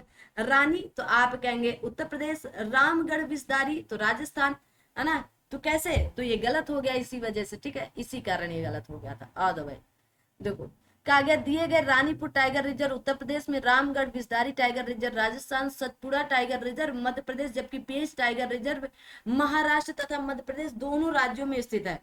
आयोग ने इसके पूर्ण अंक प्रदान किए थे। ठीक है, तो सीमा पर स्थित है। निम्नलिखित में से कौन भारत में टाइगर रिजर्व नहीं है? तो आप कहेंगे दाचिंगम टाइगर रिजर्व नहीं है। दाचिंगम राष्ट्रीय उद्यान है, भारत के जम्मू कश्मीर केंद्र शासित प्रदेश के श्रीनगर जिले में स्थित एक राष्ट्रीय उद्यान है। क्या है? राष्ट्रीय उद्यान है। दाचिंगम कागा टाइगर रिजर्व नहीं है। दाचिंगम राष्ट्रीय उद्यान विशेष रूप से कश्मीरी कागा हंगुल या हिरण के लिए प्रसिद्ध है। निम्नलिखित में से कौन सा जैविक नहीं है? तो आप कहेंगे कवक जैविक नहीं है। ठीक है, कागा कवक अजैविक नहीं है। ठीक है, अजैविक नहीं है। ठीक है, अजैविक घटक ऐसे घटक जिनमें जीवन नहीं होता किंतु यह जैविक घटकों के विकास के लिए आवश्यक भी होते हैं। भारत में कुल कितने कागा संरक्षित जैवमंडल या बायोस्फीयर रिजर्व है? तो आप कहेंगे 18 है। कितने? 18 है। 18 संरक्षित जैवमंडल या बायोस्फीयर रिजर्व है। 12 जैवमंडल कागा आपके नीचियों को यूनेस्को के मैन एंड आपके बायोस्फीयर कार्यक्रम हेतु के तहत जैवमंडल निचयों के वैश्विक नेटवर्क में शामिल किया गया। 2020 में पन्ना बायोस्फीयर रिजर्व मध्य प्रदेश जैवमंडल के निचयों के वैश्विक नेटवर्क में शामिल होने वाला 12वां जैवमंडल आपका निचय बना था। अब कहा गया इनको सुमेलित करें। देहांग देवांग, मानस, नंदा देवी, सिमलीपाल। तो देहांग देवांग आप कहेंगे अरुणाचल प्रदेश में है, मानस आपका असम में होगा, नंदा देवी आप कहेंगे कहां पर होगा? तो उत्तराखंड में। ठीक है, सिमलीपाल उड़ीसा में। तो मिलान कर लो भाई। तो आप कहेंगे 2, 2 के बाद 3। ठीक है, 2, 3, तो यहाँ पर कोई ऑप्शन नहीं है। चलो आ जाओ आगे बढ़ते हैं। ठीक है, तो ऑप्शन नंबर इधर जो होगा वही होगा। ठीक है, अब वहां क्या ही फालतू में मिला है ना, तो आप कहेंगे 2, 3, 1, 4। ठीक है, मैंने बता भी दिया। तो देहांग देवांग तो अरुणाचल प्रदेश, मानस असम, नंदा देवी उत्तराखंड, सिमलीपाल उड़ीसा में। कहां पर? उड़ीसा में। निम्नलिखित में से कौन सा हाथी का आगे आरक्षित क्षेत्र केरल में है? तो मयूर केरल में नहीं है, तो मयूरभंज नहीं है। ठीक है, मयूरभंज उड़ीसा के मयूरभंज का गया बालासोर, भद्रक तथा क्यूजर जिले में विस्तृत है। जबकि पेरियार हाथी आरक्षित क्षेत्र, अनामुदी हाथी आरक्षित क्षेत्र का गया आपके नीलांबूर हाथी आरक्षित क्षेत्र केरल में अवस्थित है। दादेली वन्यजीव अभ्यारण्य भारत के किस राज्य में है? कर्नाटक में है। कहां पर है? कर्नाटक में। तो दादेली वन्यजीव अभ्यारण्य भारत के कर्नाटक राज्य में स्थित है। ठीक है, कागर निम्नलिखित में से कौन सी एजेंडा 21 की परिभाषा की सही परिभाषा है? तो एजेंडा 21 में क्या? तो आप कहेंगे यह 21वीं सदी में विश्व पर्यावरण संरक्षण हेतु एक कार्यक्रम योजना है। 1992 में रियो डी जेनेरियो में अस्तित्व में आया था। ठीक है, तो यह संयुक्त राष्ट्र पर्यावरण संरक्षण हेतु एक कार्यक्रम योजना है। यह संयुक्त राष्ट्र संघ का एक गैर बाध्यकारी स्वैच्छिक क्रियान्वयन कार्य योजना है जो सतत विकास से संबंधित है। ठीक है, जो अस्तित्व में आया। आगे देखते हैं, आगे चलो। कहा गया यूरो सेकंड मानकों को पूरा करने के लिए अति अल्प सल्फर डीजल में सल्फर की मात्रा क्या होनी चाहिए? तो 0.05% या इससे कम होनी चाहिए। ठीक है, ठीक है, तो यह 500 ppm होनी चाहिए। पारिस्थितिक तंत्र में तत्वों के चक्रण को क्या कहा जाता है? तो जैव भू रासायनिक चक्र कहा जाता है। ठीक है, पारिस्थितिक तंत्र में कागज तत्वों के चक्रों को जैव भू रासायनिक चक्र कहते हैं। इसमें जैविक और अजैविक तत्व आपस में क्रिया करते हुए पारिस्थितिकी तंत्र का निर्माण करते हैं। ठीक है, अब देखो आपसे पूछा गया है नीलगिरी, नंदा देवी, सुंदरवन, कंचनजंगा की स्थापना कब हुई? है ना, तो मिलान करेंगे। नीलगिरी तो आप कहेंगे कब? तो 1986 सबसे पहले। ठीक है, नंदा देवी आप कहेंगे 1988 है क्या? सुंदरवन, सुंदरवन तो आप कहेंगे राष्ट्रीय उद्यान, जल्दी से। सुंदरवन 1989 है ना। कंचनजंगा सन 2000 में। तो मिलान कर लीजिएगा। ठीक है, तो option number B is right answer. 4, 3, 2, 1। तो नीलगिरी 1986, नंदा देवी 1988, सुंदरवन 1989 और कंचनजंगा सन 2000 में स्थापना वर्ष है इनका। आगे बढ़ते हैं, आगे देखेंगे। अगला प्रश्न ये रहा आपकी स्क्रीन पर। ठीक है, तो ये स्टैटिक जीके बड़ी इंपॉर्टेंट है। कहा गया काराकोरम वन्यजीव अभ्यारण्य निम्नलिखित में से किस राज्य या केंद्र शासित प्रदेश में स्थित है? तो आप कहेंगे लद्दाख में स्थित है। कहां पर? लद्दाख में। काराकोरम कहा गया आपका नुब्रा स्वेक वन्यजीव अभ्यारण्य भारतीय केंद्र शासित प्रदेश लद्दाख में काराकोरम पर्वत श्रृंखला में स्थित एक उच्च ऊंचाई वाला वन्यजीव अभ्यारण्य है। भद्रा वन्य जीव अभयारण्य किस राज्य में है? तो कर्नाटक राज्य में है। कहाँ पर? कर्नाटक राज्य में है। ठीक है। कहा गया अनाई मलाई रीड टेल नाम की डैम जल फ्लाई की एक नई प्रजाति की खोज किस राज्य में हुई? तो केरल में हुई थी। कहाँ पर हुई थी? केरल में हुई थी।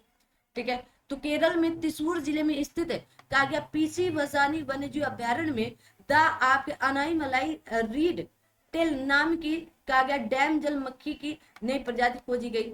निम्नलिखित में से कौन सा पक्षी अभयारण्य उत्तर प्रदेश में स्थित है? तो आप कहेंगे समसपुर पक्षी अभयारण्य है। ठीक है। तो समसपुर पक्षी अभयारण्य उत्तर प्रदेश के रायबरेली जिले में स्थित है। कहा गया वेदांत गल पक्षी अभयारण्य तमिलनाडु में, घाट प्रभा पक्षी अभयारण्य कर्नाटक में, जैकवाड़ी पक्षी अभयारण्य महाराष्ट्र में स्थित है। कहां पर स्थित है? महाराष्ट्र में स्थित है। आगे आते हैं। कहा गया त्रिराज्य संरक्षित क्षेत्र में स्थित घड़ियाल मगरमच्छों की सबसे बड़ी आबादी वाली नदी अभयारण्य निम्नलिखित में से कौन थे? तो राष्ट्रीय चंबल अभयारण्य इंपॉर्टेंट है। ठीक है। तो ये लगभग 5400 वर्ग किलोमीटर का राज्य संरक्षित क्षेत्र है। यह राजस्थान, मध्य प्रदेश, उत्तर प्रदेश के त्रिबिंदु के पास स्थित है। ठीक है। चंबल नदी के निकट स्थित है। कहा गया दलमा अभयारण्य निम्नलिखित में से किस राज्य में? तो झारखंड में। कहां पर है? झारखंड में। ठीक है। कहा गया किसी विशेष भौगोलिक क्षेत्र में पाए जाने वाले पशु साम्राज्य को कहते हैं? तो कहा गया फाना कहा जाता है। क्या कहा जाता है? फाना। ठीक है। किसी विशेष भौगोलिक क्षेत्र में पाए जाने वाले पशु साम्राज्य को फाना कहते हैं, जबकि फ्लोरा किसी विशेष क्षेत्र में प्राकृतिक रूप से उत्पन्न वनस्पति या स्थानीय वनस्पति के वर्णन के लिए संदर्भित किया जाता है। ठीक है। ये प्रश्न आरओ में आया था इस बार। ठीक है। फ्लोरा वाला। कहा गया आपका थड्डेकट पक्षी अभयारण्य कहाँ स्थित है? तो केरल में है। कहाँ पर है? केरल में है। ठीक है। कहा गया थड्डेकट पक्षी अभयारण्य केरल के एर्नाकुलम जिले में स्थित है। यह अभयारण्य 25 किलोमीटर क्षेत्र में विस्तृत है। आगे देखते हैं। हाँ तो भाई अगला प्रश्न आपकी स्क्रीन पर कुछ इस तरह का है। तो अगला प्रश्न देखते हैं। ठीक है। तो ध्यान से सेशन को लाइक कर दें और चैनल को सब्सक्राइब नहीं किया तो वो भी कर देंगे। कहा गया वन्य जीव अभयारण्य अधिनियम 1972 के अनुसार निम्नलिखित में से किस अनुसूची में निरपेक्ष पूर्ण संरक्षण और अपराध के लिए प्रावधान है? तो आप कहेंगे सूची 1 और सूची 2 में। ठीक है। Option number D is right answer. ठीक है। सूची 3 और 4 में अवर्णित संरक्षण और अपराध के लिए अल्पदंड का प्रावधान दिया गया है। ये 1972 में आते हैं। हाल ही में भारत के किस देश के साथ चीता के कहा गया पुनर्परिचय के लिए एक समझौता ज्ञापन पर हस्ताक्षर किए गए? तो नामीबिया। किसके साथ? नामीबिया के साथ, है ना। तो आप देखेंगे 2023 में 12 चीतों को दक्षिण अफ्रीका से भारत स्थानांतरित किया गया था। नामीबिया से भारत लाया गया था। कब? 2022 में 8 चीतों को। जनवरी 2023 में चीता पुनर्वास कार्य योजना में संबंधित समझौता ज्ञापन पर हस्ताक्षर दक्षिण अफ्रीका के मध्य किए गए थे। ठीक है। आगे बढ़ते हैं। सर्वप्रथम पास्की तंत्र का शब्द का प्रयोग किसने किया? तो एजी टांसले ने किया था। ठीक है ना। एजी टांसले ने। कहा गया जलीय पास्की तंत्र का बायोमास पिरामिड क्या होता है? उल्टा पिरामिड बनता है। कैसा बनता है? उल्टा पिरामिड बनता है। आगे देखें। जलीय पास्की तंत्र का बायोमास पिरामिड उल्टा पिरामिड होता है। कैसा हो सकता है? क्योंकि जलीय पास्की तंत्र के उत्पादक सूक्ष्म पादक पलवक होते हैं जो तीव्र गति से वृद्धि करते हुए जनन करते हैं। इसमें बायोमास पिरामिड का आधार छोटा होता है और उपभोक्ता का बायोमास प्राथमिक उत्पादक के बायोमास से अधिक हो जाता है। सुंदरलाल बहुगुणा के नेतृत्व में चिपको आंदोलन उत्तराखंड में चलाया गया था। ठीक है। तो किसका नेतृत्व किया था? तो आप कहेंगे चिपको आंदोलन का। चमोली जनपद में हुआ था। कहा गया निम्नलिखित में से कौन सा देश कार्बन डाइऑक्साइड आयात करने वाला तथा समुद्र के नीचे दफन करने वाला विश्व का पहला देश बना? डेनमार्क बना था। कौन? डेनमार्क। ठीक है। तो डेनमार्क कार्बन डाइऑक्साइड आयात करने और इसे समुद्र के नीचे दफनाने वाला पहला देश बन गया। मार्च 2023 में डेनमार्क के उत्तरी सागर के 1800 मीटर नीचे कार्बन डाइऑक्साइड को संग्रहित करने की परियोजना का उद्घाटन किया गया था। वनों की कमी, नगरीकरण और प्रदूषण का बढ़ना सभी निम्नलिखित में से किस कारण से है? तो आबादी बढ़ने से। किससे? आबादी बढ़ने से। ठीक है। निरंतर जनसंख्या का दबाव किसी परमाणु विस्फोट से कम नहीं है। ठीक है ना। आप सभी लोग जान रहे हैं। कहा गया द नेशनल मिशन फॉर कहा गया आपके सस्टेनिंग द हिमालयन इकोसिस्टम जलवायु परिवर्तन पर राष्ट्रीय कार्य योजना के तहत मिशन है। कहा गया NAPCC के अंतर्गत कुल कितने मिशन लॉन्च किए गए थे? तो 8 मिशन लॉन्च किए गए थे। कितने? 8 मिशन लॉन्च किए गए थे। आइए देखते हैं। आइए, तो कितने मिशन लॉन्च किए गए? तो आप बोलेंगे 8 मिशन लॉन्च किए गए थे। ओके, आगे देखो। कहा गया द नेशनल मिशन फॉर आपके स्टेनिंग द हिमालयन इकोसिस्टम, जलवायु परिवर्तन का राष्ट्रीय कार्य योजना के तहत मिशन 8 मिशन लॉन्च किए गए थे। निम्नलिखित में से कौन सा हवाई अड्डा भारत का पहला हवाई अड्डा है जो पूरी तरह से नवीकरणीय ऊर्जा से, किससे, नवीकरणीय ऊर्जा से संचालित? तो आप कहेंगे दिल्ली एयरपोर्ट है। कौन सा? दिल्ली एयरपोर्ट है। ठीक है। कार्बन क्रेडिट के संबंध में कहा गया वीईआर का पूर्ण रूप क्या है? तो आप कहेंगे वोल्टरी एमिशन रिडक्शन। ठीक है, रिडक्शन याद कर लो।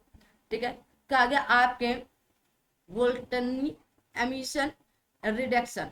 कहा गया नई प्रौद्योगिकी का प्रयोग करके ईंधन की बढ़ी हुई क्षमता से मनुष्य और पर्यावरण को कैसे लाभ हुआ? तो आप कहेंगे प्रदूषण और खपत में कमी आएगी। किससे? प्रदूषण और खपत में कमी से। ठीक है, तो नई प्रौद्योगिकी का उपयोग करने से ग्रीन हाउस गैस उत्सर्जन में काफी कमी आएगी तथा साथ ही ऊर्जा दक्षता, आर्थिक विकास, रोजगार सृजन, प्रदूषण नियंत्रण, मानव स्वास्थ्य में सुधार और गरीबी उन्मूलन जैसे अन्य लाभ से प्राप्त होंगे। ठीक है, आगे देखो। अब आता है आपका क्या? विविध। ठीक है, तो विविध से संबंधित जितने भी क्वेश्चन है इनके बारे में हम लोग पढ़ते हैं। चलिएगा, चलिए तो अब स्टैटिक जीके के आपका मिसलेनियस की बात करते हैं, विविध की। ठीक है, तो विविध में पहला क्वेश्चन है अंतरिक्ष में जाने वाली भारतीय मूल की दूसरी महिला अमेरिकी महिला अंतरिक्ष यात्री कौन थी? तो आप कहेंगे सिरिसा बांदला जी थी। ठीक है, कागज सिरसा बांग्ला अंतरिक्ष में जाने वाली भारतीय मूल की दूसरी अमेरिकी महिला अंतरिक्ष यात्री है। अंतरिक्ष में जाने वाली भारतीय मूल की पहली अमेरिकी महिला अंतरिक्ष यात्री कल्पना चावला जी थी। दूसरी कौन है? तो सिरसा बांदला जी। माउंट एवरेस्ट पर प्रथम बार चढ़ाई कब हुई थी? तो 1953 में। ठीक है, पेट में पूछा गया था। ठीक है, कहा गया 1953 में माउंट एवरेस्ट पर प्रथम बार चढ़ाई आपके कहा गया एडमंड हिलेरी और शेरपा आपका तेंजिंग नोरगे ने किया था। ठीक है, कहा गया पूरा विश्व हेलोकास्ट शब्द को विशेष रूप से निम्नलिखित में से किस देश के साथ जोड़कर देखता है? तो जर्मनी के साथ। किसके साथ? जर्मनी। तो कहा गया होलोकास्ट या हेलोकास्ट शब्द मुख्य रूप से जर्मनी देश के साथ जोड़कर देखा जाता है। कहा गया हिटलर द्वारा द्वितीय विश्व युद्ध के दौरान विभिन्न माध्यमों से यहूदियों का नरसंहार करना होलोकास्ट कहा जाता है। इस युद्ध के दौरान कहा गया नाजियों ने लाखों यहूदियों की हत्या कर दी थी। ठीक है, तो अगर आपसे पूछ लिया जाए होलोकास्ट या इसी को कभी कभार हेलोकास्ट, ठीक है, कह दिया जाता है, तो याद रखना। ठीक है, आगे देखो। कहा गया आपका ट्राफलगर या आपके ट्राफलगर स्क्वायर विश्व के किस शहर में स्थित है? तो लंदन में। ठीक है, तो आपके ट्राफलगर स्क्वायर लंदन में स्थित एक चौक है। यह नाम आपके बैटल ऑफ कहा गया ट्राफलगर 1805 ईस्वी की याद में रखा गया, जिसमें ब्रिटिश नौसेना ने नेपोलियन को हराया था। ठीक है, नेपोलियन को हराया था। ठीक है, अब देखो आपसे पूछा जा रहा है अगला क्वेश्चन आपके क्या आगे अर्जुन पुरस्कार किस लिए दिए जाते हैं? खेल के क्षेत्र में उत्कृष्ट प्रदर्शन के लिए दिए जाते हैं। ठीक है, option number B is right answer से। आगे आते हैं, तो अब आपका स्टैटिक जीके का ही विविध चल रहा है, तो फटाफट देख लो। तो बी आंसर वहीं पर सही है। कहा गया राइट्स बिल्डिंग भारत की किस राज्य सरकार का सचिवालय भवन है? तो पश्चिम बंगाल सरकार का। ठीक है, पश्चिम बंगाल का। तो राइट्स बिल्डिंग कहा गया राइट्स बिल्डिंग भारत के पश्चिम बंगाल राज्य सरकार के सचिवालय भवन का अन्य नाम है। मूलतः इस इमारत का निर्माण ब्रिटिश ईस्ट इंडिया कंपनी के लेखकों राइटर्स के कार्यालय के लिए किया गया था। कहा गया हीरो साइकिल दुनिया के सबसे बड़े साइकिल निर्माताओं में से एक है। 1956 में इन्होंने पहली बार किस शहर में अपनी दुकान की स्थापना की थी? तो लुधियाना पंजाब में। कहां पर? लुधियाना पंजाब में। कब किया गया था? तो 1956 में। ठीक है, 1956 भारत की सबसे बड़ी साइकिल निर्माता कंपनी भी है। 1950 में निम्नलिखित में से किस फल को भारत के राष्ट्रीय फल के रूप में? तो आम को अपनाया गया। ठीक है, 1950 में अपनाया गया था राष्ट्रीय फल आम को। आम में विटामिन ए एवं सी प्रचुर मात्रा में पाया जाता है। इसका वैज्ञानिक नाम मैगी फेरा इंडिका है। ठीक है, राजस्थान की काव्य स्टिक कठपुतली कला से बनी गुड़िया ने हाल ही में भौगोलिक संकेत या जीआई टैग जीता है। यह गुड़िया निम्नलिखित में से किस नाम से जानी जाती है? कठपुतली गुड़िया, ठीक है, कठपुतली गुड़िया के नाम से जानी जाती है। राजस्थान की कठपुतली गुड़िया एक काव्य स्ट्रिंग कठपुतली कला से युक्त गुड़िया है जिसे भौगोलिक या जीआई टैग प्रदान किया गया है। लकड़ी की एक ही टुकड़े से निर्मित ये कठपुतली बड़ी गुड़ियों की तरह होती है जिन्हें रंग बिरंगे कपड़े पहनाए जाते हैं और इनकी वेशभूषा राजस्थानी शैली में तैयार की जाती है। आंध्र प्रदेश और महाराष्ट्र दोनों के लिए नया साल चैत्र महीने में शुरू होता है। आंध्र प्रदेश में इसे उगादी कहा जाता है, इसे महाराष्ट्र में गुड़ी पड़वा कहा जाता है, ठीक है। क्या कहा जाता है? गुड़ी पड़वा के नाम से। बहुजन हिताय बहुजन सुखाय निम्नलिखित में से किस राष्ट्रीय संस्थान का गया संस्कृत आधारित आदर्श वाक्य है? तो ऑल इंडिया रेडियो का बहुजन हिताय बहुजन सुखाय। 8 जून 1936 को इंडियन स्टेशन का गया broadcasting service all India radio के रूप में परिवर्तित हो गया था। ऑल इंडिया रेडियो भारत का राष्ट्रीय रेडियो प्रसारक है। जून 1923 में रेडियो क्लब ऑफ बॉम्बे द्वारा भारत में प्रथम समाचार बुलेटिन प्रसारित किया गया था, ठीक है। आगे देखेंगे, कागज निम्नलिखित में से किस राज्य की पुलिस का आदर्श वाक्य है? सुरक्षा आपकी संकल्प हमारा। उत्तर प्रदेश पुलिस की। किसका? उत्तर प्रदेश पुलिस की, ठीक है। सुरक्षा आपकी संकल्प हमारा, यह आदर्श उत्तर प्रदेश पुलिस का है। किसका है? उत्तर प्रदेश पुलिस का। भारत के किस शहर में प्रसिद्ध फलनुमा पैलेस स्थित है? तो आप कहेंगे हैदराबाद में है। कहां पर? हैदराबाद में है, ठीक है।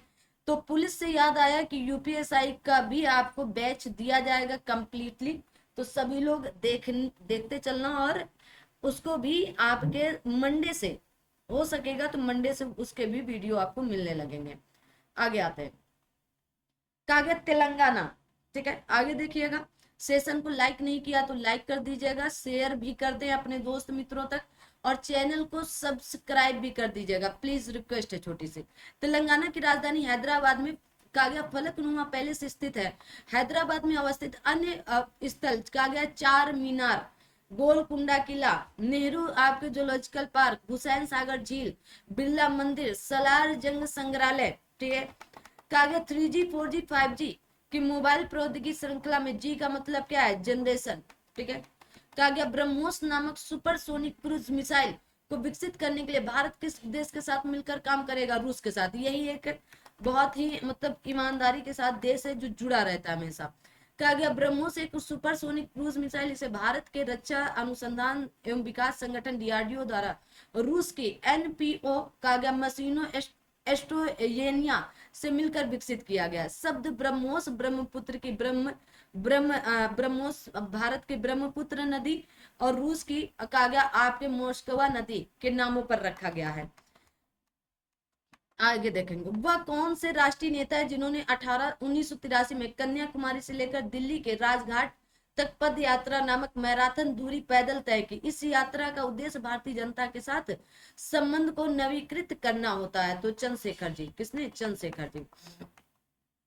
कहा गया भूतपूर्व प्रधानमंत्री चंद्रशेखर ने 6 जनवरी 1883 से 25 जून 1883 के मध्य कन्याकुमारी से दिल्ली के राजघाट महात्मा गांधी के समाधि स्थल तक 4260 किलोमीटर की मैराथन दूरी पैदल पद यात्रा तय की थी। उनकी इस यात्रा का एकमात्र उद्देश्य लोगों से मिलना तथा उनकी समस्याओं को समझना है। आगे देखेंगे, भारत की पंचवर्षीय योजना प्रणाली को रूस से अपनाया गया था। उस रूसी नेता का क्या नाम है जिसने पहली बार रूस में पंचवर्षीय योजना के दृष्टिकोण को लागू किया था? बताएंगे कौन होंगे? जल्दी से। आप कहेंगे जोसेफ स्टालिन होंगे। कौन होंगे? जोसेफ स्टालिन होंगे। तो रूस से लिया गया था पंचवर्षीय योजना, ठीक है। कहा गया तत्कालीन सोवियत संघ में सर्वप्रथम जोसेफ स्टालिन ने पहली पंचवर्षीय योजना 1928 से 1932 के दृष्टिकोण को लागू किया था। इस पंचवर्षीय का योजना का मुख्य उद्देश्य उद्योग के क्षेत्रों में तीव्र गति से विकास करना है, ठीक है। आगे देखो, कहा गया वारसाय का महल निम्नलिखित में से किस यूरोपीय राजधानी के पास स्थित है? तो पेरिस के पास है। कहा गया ऑक्सफोर्ड और कैम्ब्रिज नामक दो प्रसिद्ध विश्वविद्यालय निम्नलिखित किस देश में? तो यूनाइटेड किंगडम में है। कहां पर है? तो आप बोलोगे यूनाइटेड किंगडम में है, ठीक है। आगे देखते हैं, कैम्ब्रिज की स्थापना 1209 में हुई थी। कहा गया रविन्द्रनाथ टैगोर द्वारा लिखी गई कविता आमार सोनार बंगला के संबंध में लिखित कौन सा कथन सत्य है?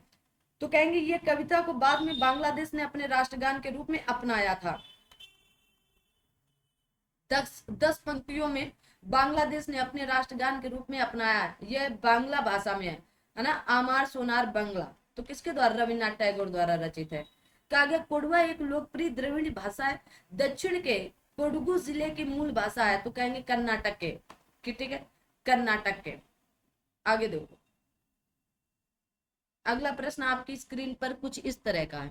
आइए, आपके विविध चल रहा है, बस ये भी हो सकता है मैक्सिमम आधे घंटे की क्लास और हो, ठीक है। तो कहा गया कोडवा एक लुप्त प्राय द्रविड़ भाषा है, दक्षिणी कर्नाटक के कोडागु जिले की मूल भाषा है, ठीक है। केरल के चावल की उस किस्म का नाम बताएं जिसे जीआई टैग दिया गया। तो आप कहेंगे नवारा, ठीक है। 19 कहा गया माल का भौगोलिक प्रदर्शन उपदर्शन या रजिस्ट्रीकरण संरक्षण अधिनियम 1999 कहता है अब तक चावल की विभिन्न किस्मों को जीआई टैग प्रदान किया। नवारा चावल केरल का, काला नमक चावल उत्तर प्रदेश का, गोविंद भोग चावल पश्चिम बंगाल आदि को दिया जा चुका है। भारत के किस स्थान की चाय को पंजीकृत किया गया? तो दार्जिलिंग चाय। कौन सी? दार्जिलिंग की, ठीक है। देखेंगे, कहा गया जीआई टैग या भौगोलिक संकेतक किसी भी देश के किसी भी उत्पाद के लिए एक चिन्ह है जो कि उसकी विशेष भौगोलिक उत्पत्ति, गुणवत्ता और पहचान के लिए दिया जाता है। जीआई टैग का विनियमन विश्व व्यापार संगठन के बौद्धिक संपदा अधिकारों के व्यापार संबंधी पहलुओं पर समझौता के तहत किया जाता है। भारत में कार्य माल का भौगोलिक प्रदर्शन अधिनियम 1999 के तहत किया गया था। इस अधिनियम के तहत 2004 में दार्जिलिंग चाय जीआई टैग प्राप्त करने वाला पहला भारतीय उत्पाद है। अल्फांसो आम, है ना, कांचीपुरम सिल्क साड़ी, नागपुर का संतरा ना, कड़कनाथ मुर्गा, कंधमाल हल्दी आदि अन्य जीआई टैग प्रदान किए जा चुके हैं। आगे देखेंगे, अगर काम में कभी गलती के कारण संगठन के नुकसान होता है तो उसका तो आपका बेहतर दृष्टिकोण क्या होना चाहिए? तो जिम्मेदारी लेना और इसे बड़ी समस्या बनने से पहले हल करना। अगर जिम्मेदारी ली हो तो भाई समस्या भी हल करनी पड़ेगी आपको। अगर काम में आपकी गलती के कारण संगठन को नुकसान होता है तो आपको बेहतर दृष्टिकोण यह होना चाहिए कि आप जिम्मेदारी लें और इसे बड़ी समस्या बनने से पहले ही हल करें, ठीक है। ये नहीं समस्या आ जाए फिर आप हाथ झाड़ लें कि हम क्या करें, हो गई तो हो गई समस्या, अब तुम जानो, तुम्हारा काम जाने, है ना। आ जाओ भाई। तो अगर निम्नलिखित में से कौन सा गांधीवादी दर्शन का हिस्सा नहीं है? तो आप कहेंगे व्यवसाय नहीं है, ठीक है। व्यवसाय गांधीवादी दर्शन का हिस्सा नहीं है। गांधीवादी दर्शन में सत्य, अहिंसा, ब्रह्मचर्य और सत्य मार्ग या सत्याग्रह आते हैं, ठीक है।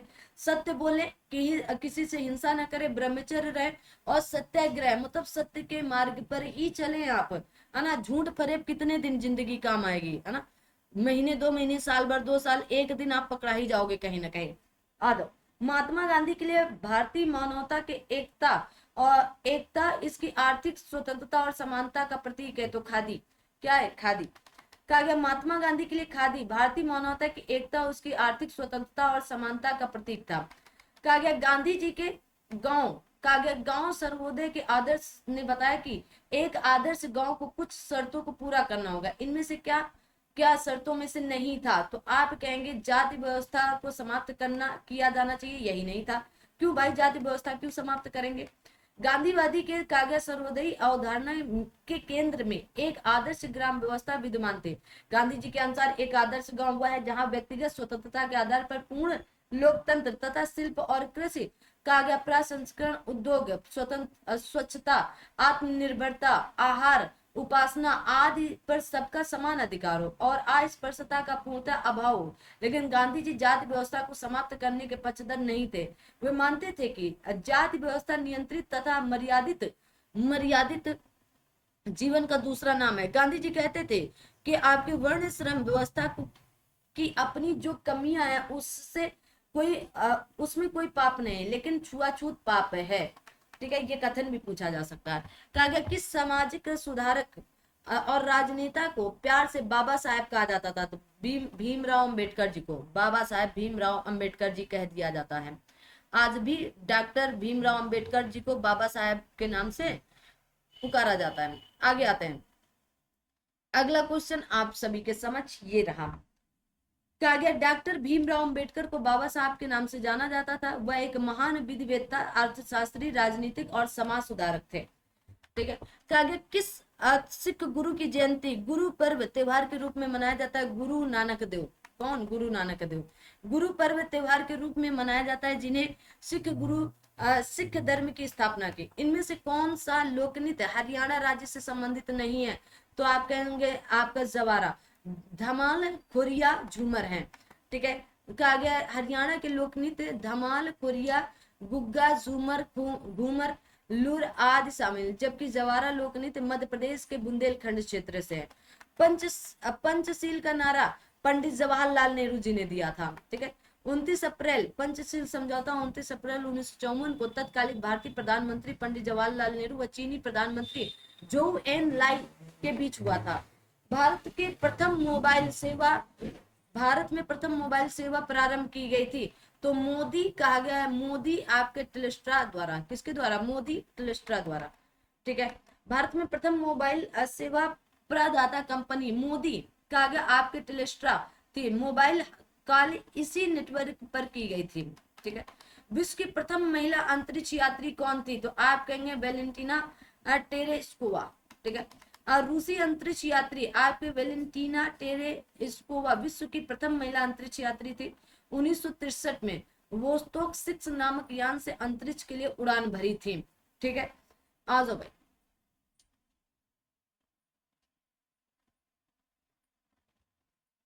आगे कहा गया इनमें से किसे सांख्यिकी का जनक कहा जाता है? तो एस कहा गया आर ए फिशर को। किसको? आर ए फिशर को। कहा गया सर रोनाल्ड ए फिशर को आधुनिक सांख्यिकी का जनक कहा जाता है। भारत में सांख्यिकी का पिता पीसी महालनोबिस को कहा जाता है। नेपाली भाषा मुख्य रूप से किस राज्य में बोली जाती है? तो सिक्किम में। किस राज्य में? सिक्किम में। नेपाली नेपाल की राष्ट्रभाषा या नेपाल के अतिरिक्त भारत के सिक्किम, पश्चिम बंगाल, उत्तर पूर्वी राज्यों में असम, मणिपुर, मेघालय में भी बोली जाती है। कहा गया दूरदर्शन की स्थापना किस वर्ष की गई थी? तो 1959 में, है ना। दूरदर्शन की स्थापना 15 सितंबर 1959 को की गई थी। कहा गया निम्नलिखित में से कौन सा कानून नेपाल गैस त्रासदी के तुरंत बाद लागू हुआ था? तो पर्यावरण संरक्षण अधिनियम 1986 लागू हुआ था। 1984 में कहा गया भोपाल गैस त्रासदी 1984 के तुरंत बाद लागू किया गया था। 1986 पर्यावरण संरक्षण को। दिसंबर 1984 में भोपाल गैस त्रासदी आपदा में किस गैस का रिसाव? मेथाइल आइसोसाइनाइड का। मेथाइल आइसोसाइनाइड का। ठीक है, आगे देखते हैं। क्वेश्चन नंबर आपका अगला है। कहा गया दिसंबर 1984 में भोपाल गैस आपदा में मिसाइल आइसोसाइनाइड गैस का रिसाव हुआ। यह गैस यूनियन कार्बाइड की फैक्ट्री से निकली थी जिसने हजारों लोगों की जान ले ली। श्रीमती एन राजम का संबंध निम्नलिखित में से किस एक वाद्य यंत्र से है? तो आप कहेंगे वायलिन से। किससे? वायलिन से।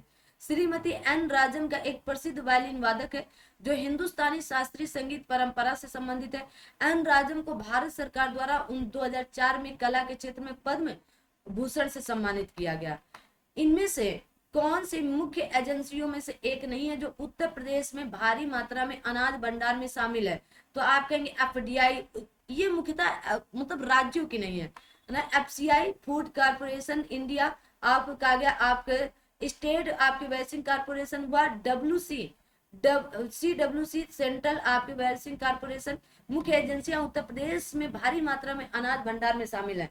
लेकिन एफडीआई, ठीक है, कहा गया आपके फॉरेन डायरेक्ट इन्वेस्टमेंट, किसी एक देश की कंपनी का दूसरे देश में किया गया निवेश प्रत्यक्ष विदेशी निवेश या एफडीआई कहलाता है। ठीक है, ई रकम कंपनी भारत सरकार की एक पहल धातु स्क्रैप ट्रेड कारपोरेशन लिमिटेड और सीआरडब्ल्यूसी की संयुक्त पहल के रूप में कार्य करेगी। सीआरडब्ल्यू क्या है? तो सेंट्रल कहा गया rail side warehouse company limited है। ठीक है, तो आपसे पूछा जा सकता है कि ये है क्या। ठीक है ना, तो आप बताएंगे क्या है। 2017 में आई थी। आगे बढ़ते हैं। अगला क्वेश्चन आपकी स्क्रीन पर कुछ इस तरह का है। कहा गया असंगत मैच की पहचान करें। आशा और इतिहास के बीच, लो भाई यहां ले लो, आशा और इतिहास के बीच। तो आप कहेंगे बिल आपके क्लिंटन, पक्षी और जानवर मार्क कहा गया ट्वेन, ब्लैक होल और बेबी आपके यूनिवर्स स्टीफन हॉकिंस। ठीक है, तो आप कहेंगे ब्रोकन विंग इंदिरा गांधी। ठीक है, तो अब यहाँ पर असंगत मैच क्या हो सकता है? अब ब्रोकन विंग्स किसका है बताओ? सरोजिनी नायडू का है, तो यहाँ पर डी होना चाहिए, है ना। The broken wings Sarojini Naidu की रचना है, ना कि इंदिरा गांधी की। ठीक है, लेकिन और भी कुछ गलत है यहाँ पर, है ना। स्टीफन हॉकिंस, आ जाओ भाई। तो इसलिए इस प्रश्न को अलग रखा गया। ग्लोबल फुटप्रिंट नेटवर्क की स्थापना कब? 2003 में हुई थी। ठीक है, 2003 में, 1971 में। रामायण के रचयिता वाल्मीकि का आश्रम निम्नलिखित में से कहाँ है, कहाँ स्थित है? तो आप कहेंगे ब्रह्मवर्त में। तो हिंदू पौराणिक शास्त्रों के अनुसार महर्षि वाल्मीकि की तपोभूमि बिठूर उत्तर प्रदेश के कानपुर जिले में स्थित है। वो प्राचीन काल में ब्रह्मवर्त के नाम से जाना जाता था। यहीं पर महर्षि वाल्मीकि ने तपस्या करने के बाद पौराणिक पौराणिक ग्रंथ रामायण की रचना की थी। गंगा नदी के तट पर स्थित इस आश्रम को ऐतिहासिक और धार्मिक महत्व है। भारत का राष्ट्रीय चिन्ह कहाँ से लिया गया? सारनाथ स्थित अशोक स्तंभ से। ठीक है, सारनाथ स्थित अशोक स्तंभ से लिया गया। आगे आते हैं, आगे देखते हैं। और अगला क्वेश्चन आपकी स्क्रीन पर कुछ इस तरह का रहा। ठीक है, भारत का राष्ट्रीय चिन्ह आपका आगे आपस में पीठ सटाकर बैठे चार सिंह अशोक के सारनाथ स्थित कागे सिंह चतुर्मुख स्तंभ सिर से लिया गया। भारत का राष्ट्रीय पशु बाघ, राष्ट्रीय पक्षी मोर, राष्ट्रीय पुष्प कमल, राष्ट्रीय गान जनगण मन है। कागे यारी है मेरा, यारी है ईमान मेरा, यारी मेरी जिंदगी, भारत अफगानिस्तान मैत्री का यह गाना किस फिल्म में फिल्माया गया था? तो जंजीर, है ना, जंजीर। यारी है ईमान मेरा, यारी मेरी जिंदगी। ठीक है, तो अमिताभ बच्चन और प्राण पर फिल्माया गया था। बाल विहार काव्य प्रणाली के संस्थापक कौन है? तो आप कहेंगे फ्रोबेल है। ठीक है, तो बाल विहार प्रणाली के संस्थापक जर्मनी के शिक्षाविद आपके फेडरिक फ्रोबेल को माना जाता है। इन्हें बाल विहार प्रणाली का पिता कहा जाता है। इन्होंने ही 1837 में जर्मनी में पहला काव्य आपका किंडर गार्डन, ठीक है, गार्डन खोला था। तो आप कहेंगे किंडर गार्डन, गार्डन ने कहा गया। पूर्वी यूरोपीय देश जहां पहली उल्लेखनीय दुर्घटना तबाही का कारण बना एक परमाणु रिएक्टर है, तो आप कहेंगे चेरनोबिल में। कहां पर? चेरनोबिल। ठीक है, स्थित चेरनोबिल तो कहां पर है? यूक्रेन में। यूरोपीय देश यूक्रेन स्थित चेरनोबिल परमाणु ऊर्जा संयंत्र में वर्ष 1986 में दुर्घटना हुई, जिसमें काफी लोग मारे गए। ये मौतें परमाणु विकिरण में हुई थी। यूक्रेन उस समय तत्कालीन सोवियत संघ का हिस्सा था और उस दुर्घटना का मुख्य या प्रमुख कारण परमाणु रिएक्टर की दोषपूर्ण डिजाइन थी। निम्नलिखित में से किस राज्य में बहनी दरबार समाचार पत्र महिलाओं द्वारा और महिलाओं के लिए प्रकाशित किया गया था? मध्य प्रदेश में। कहां पर? मध्य प्रदेश में। ठीक है, हाँ तो भाई आगे बढ़ते हैं। क्वेश्चन नंबर अगला आता है आपका। चलो अभी थोड़ा सा लंबा सफर जाना है। कहा गया शायद 90 तक है ना, शायद 90 क्वेश्चन। कहा गया भारतीय नौसेना में सर्वोच्च स्थान कौन सा कहा गया कमीशन अधिकारी होता है? तो एडमिरल। कौन सा? एडमिरल। ठीक है, तो भारतीय नौसेना में एडमिरल सर्वोच्च स्थान का कहा गया कमीशन अधिकारी होता है। ठीक है, जबकि जनरल भारतीय थल सेना का सर्वोच्च तथा एयर चीफ मार्शल भारतीय वायुसेना का सर्वोच्च आपके कमीशन अधिकारी होता है। दृष्टि कार्य दृष्टि विकलांग हेतु राष्ट्रीय संस्थान निम्नलिखित में से कहाँ है? देहरादून में। कहाँ पर है? देहरादून में है। ठीक है, दृष्टि विकलांग हेतु राष्ट्रीय संस्थान सशक्तिकरण संस्थान national institute for the environment of persons with visual का आगे आपका डिसएबिलिटी देहरादून में स्थित है। यह सामाजिक न्याय और एवं अधिकारिता मंत्रालय भारत सरकार के अधीन एक स्वायत्त संस्थान है। कहा गया MTCR का गठन कब किया गया? 1987 में। ठीक है, मिसाइल टेक्नोलॉजी कंट्रोल आपके रेंज। ठीक है, 1987 में जिस 7 देशों Canada, France, Germany, Italy, Japan, United kingdom, संयुक्त राज्य अमेरिका द्वारा कहा गया MTCR उन देशों के मध्य एक अनौपचारिक राजनीतिक समझ है जो आपके मिसाइलों और मिसाइल प्रौद्योगिकियों के प्रसार को सीमित करना चाहते हैं। 2016 में भारत इसका सदस्य बना। वर्तमान में इसमें 35 देश हैं। भारत में सर्वप्रथम मेडिकल कॉलेज कहाँ पर है खोला गया था? तो आप कहेंगे कलकत्ता या कोलकाता में।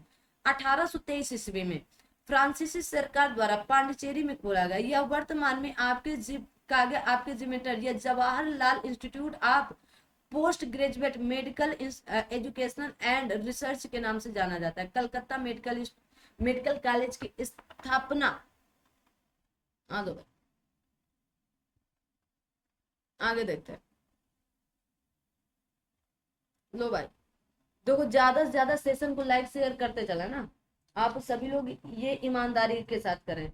स्थापना 1835 में बंगाल में की गई थी, बल्कि विकल्प में पुदुचेरी न होने के कारण कलकत्ता सही उत्तर लगाया गया। ठीक है, कहा गया विश्व भारती विश्वविद्यालय की स्थापना किस भारतीय पुरातत्व ने की थी? तो रविन्द्रनाथ टैगोर ने की थी। किसने? रविन्द्रनाथ टैगोर ने। ठीक है, तो रविन्द्रनाथ टैगोर ने की थी। विश्वविख्यात कवि, साहित्यकार, दार्शनिक थे और ये नोबेल पुरस्कार विजेता थे। 1913 में इन्हें नोबेल पुरस्कार भी मिला। आत्महत्या की दर भारत में सर्वाधिक किस राज्य में है? तो सिक्किम में है। ठीक है, जरा सा बात हो जाता है तो तुरंत आत्महत्या करते हैं। आगे आते हैं। कहा गया राष्ट्रीय अपराध रिकॉर्ड ब्यूरो की रिपोर्ट के अनुसार आत्महत्या की सर्वाधिक दर कहां पर है? सिक्किम राज्य में 33.1 प्रति व्यक्ति लाख में है। 1 लाख में हर 33 मतलब 33 व्यक्ति मतलब आत्महत्या कर लेते हैं ना। तो अब देखो यहाँ देखना। ठीक है, देखो कहा गया कि महाराष्ट्र में इतने हैं ना, इतने इतने, तो भैया ठीक है देख लो। 2022 की रिपोर्ट के अनुसार भारत में सर्वाधिक आत्महत्या की दर वाले राज्य महाराष्ट्र और फिर तमिलनाडु है। कौन? महाराष्ट्र, तमिलनाडु है। कहा गया अधिवर्ष या लीप ईयर का जनक इनमें से किसे? तो जूलियस सीजर को माना जाता है। किसको? जूलियस सीजर को। अधिवर्ष या लीप ईयर उस वर्ष को कहते हैं जिसमें 366 दिन होते हैं। वास्तव में एक वर्ष में लगभग 365 सही 1/4 दिन होते हैं, किंतु 365 दिन ही गिना जाता है एवं इसके स्थान पर हर चौथे वर्ष एक पूरा दिन जोड़ दिया जाता है, जिससे हर 4 वर्ष पर एक वर्ष में 366 दिन होते हैं, जिसे अधिवर्ष कहते हैं या अधिवर्ष का जनक जूलियस सीजर को माना जाता है। आदमी का लालच अपराध का प्रभावी कारण है, यह किसका कथन है? तो प्लेटो का। ठीक है, आदमी का लालच अपराध का प्रभावी कारण है ना। तो आप लालच करोगे तो अपराध करोगे, सीधी सी बात है। तो आप लालच ही ना करो, है ना। लालच करोगे तो अपराध करने के लिए तैयार भी रहोगे कि हमको इतने करोड़ मिल जाए, चाहे जैसे मिल जाए, है ना। ठीक है, आ जाओ। आदमी का लालच अपराध का प्रभावी कारण, यह कथन आपके महान दार्शनिक प्लूटो का है। कहा गया ताजमहल को किसके प्रभाव का खतरा है? तो आप कहेंगे सल्फर डाइऑक्साइड का। ठीक है, तो आगरा में ताजमहल के पास वायु में सल्फर डाइऑक्साइड तथा नाइट्रोजन ऑक्साइड का स्तर काफी उच्च है। इसका मुख्य कारण है इस क्षेत्र के आसपास कई औद्योगिक कंपनियां हैं तथा विद्युत संयंत्र का स्थित होना। निम्न कोटि के कोयले का प्रयोग भी इसका प्रमुख कारण। इन्हीं कारणों से हो रही अम्लीय वर्षा इसके सुंदर पत्थरों का क्षरण कर रही, जिससे पत्थरों की चमक अब कम होती जा रही है। प्राचीन काल में मध्य प्रदेश के कागज कतिपय साड़ी बुनकर लंबे नाखून रखते थे तथा उनमें चीरा लगाते थे ताकि धागों को मरोड़कर बढ़िया किस्म की साड़ी बना सके। ये साड़ियां क्या कहलाती? तो चंदेरी की साड़ी। कौन सी? चंदेरी। कहा गया पटोला साड़ी गुजरात में, सबलपुरी साड़ी उड़ीसा में, चंदेरी की साड़ी मध्य प्रदेश में, ढाकाई साड़ी बांग्लादेश में बनाई जाती है। निम्नलिखित में से कौन सा संग्रहालय संगम युग के दौरान तमिलों के जीवन को प्रदर्शित करता है? तो आप कहेंगे किलाड़ी संग्रहालय। कौन सा? किलाड़ी। ठीक है, तो किलाड़ी संग्रहालय संगम युग के दौरान तमिलों के जीवन को प्रदर्शित करता है। किलाड़ी संग्रहालय तमिलनाडु राज्य के कागज शिवगंगा या शिवगंगई जिले में स्थित है। कागज संग्रहालय में विभिन्न प्रकार की प्राचीन वस्तुएं, संगम युग के जहाज के मॉडल शामिल हैं। डॉक्टर भीमराव अंबेडकर संग्रहालय एवं पुस्तकालय कहाँ पर है? तो रामपुर में है। कहाँ पर है? रामपुर में है। ठीक है, आगे आते हैं। अगला क्वेश्चन आपकी स्क्रीन पर कुछ इस तरह का देखते हैं, है ना। तब तक आप सभी लोग सेशन को लाइक शेयर सब्सक्राइब जरूर कर दिया करो। डॉक्टर भीमराव अंबेडकर संग्रहालय एवं पुस्तकालय रामपुर उत्तर प्रदेश में स्थित है। इस संग्रहालय में बाबा साहेब के जीवन शैली, भारत की स्वतंत्रता में किए गए योगदान, सामाजिक कल्याण एवं भारत के शासन तंत्र के मार्गदर्शन करने में दिए गए योगदान की झांकी प्रस्तुत की गई है। ठीक है, कहा गया भारत कला भवन उत्तर प्रदेश में वाराणसी में स्थित एक विश्वविद्यालय संग्रहालय, कहाँ पर है? वाराणसी में, ठीक है।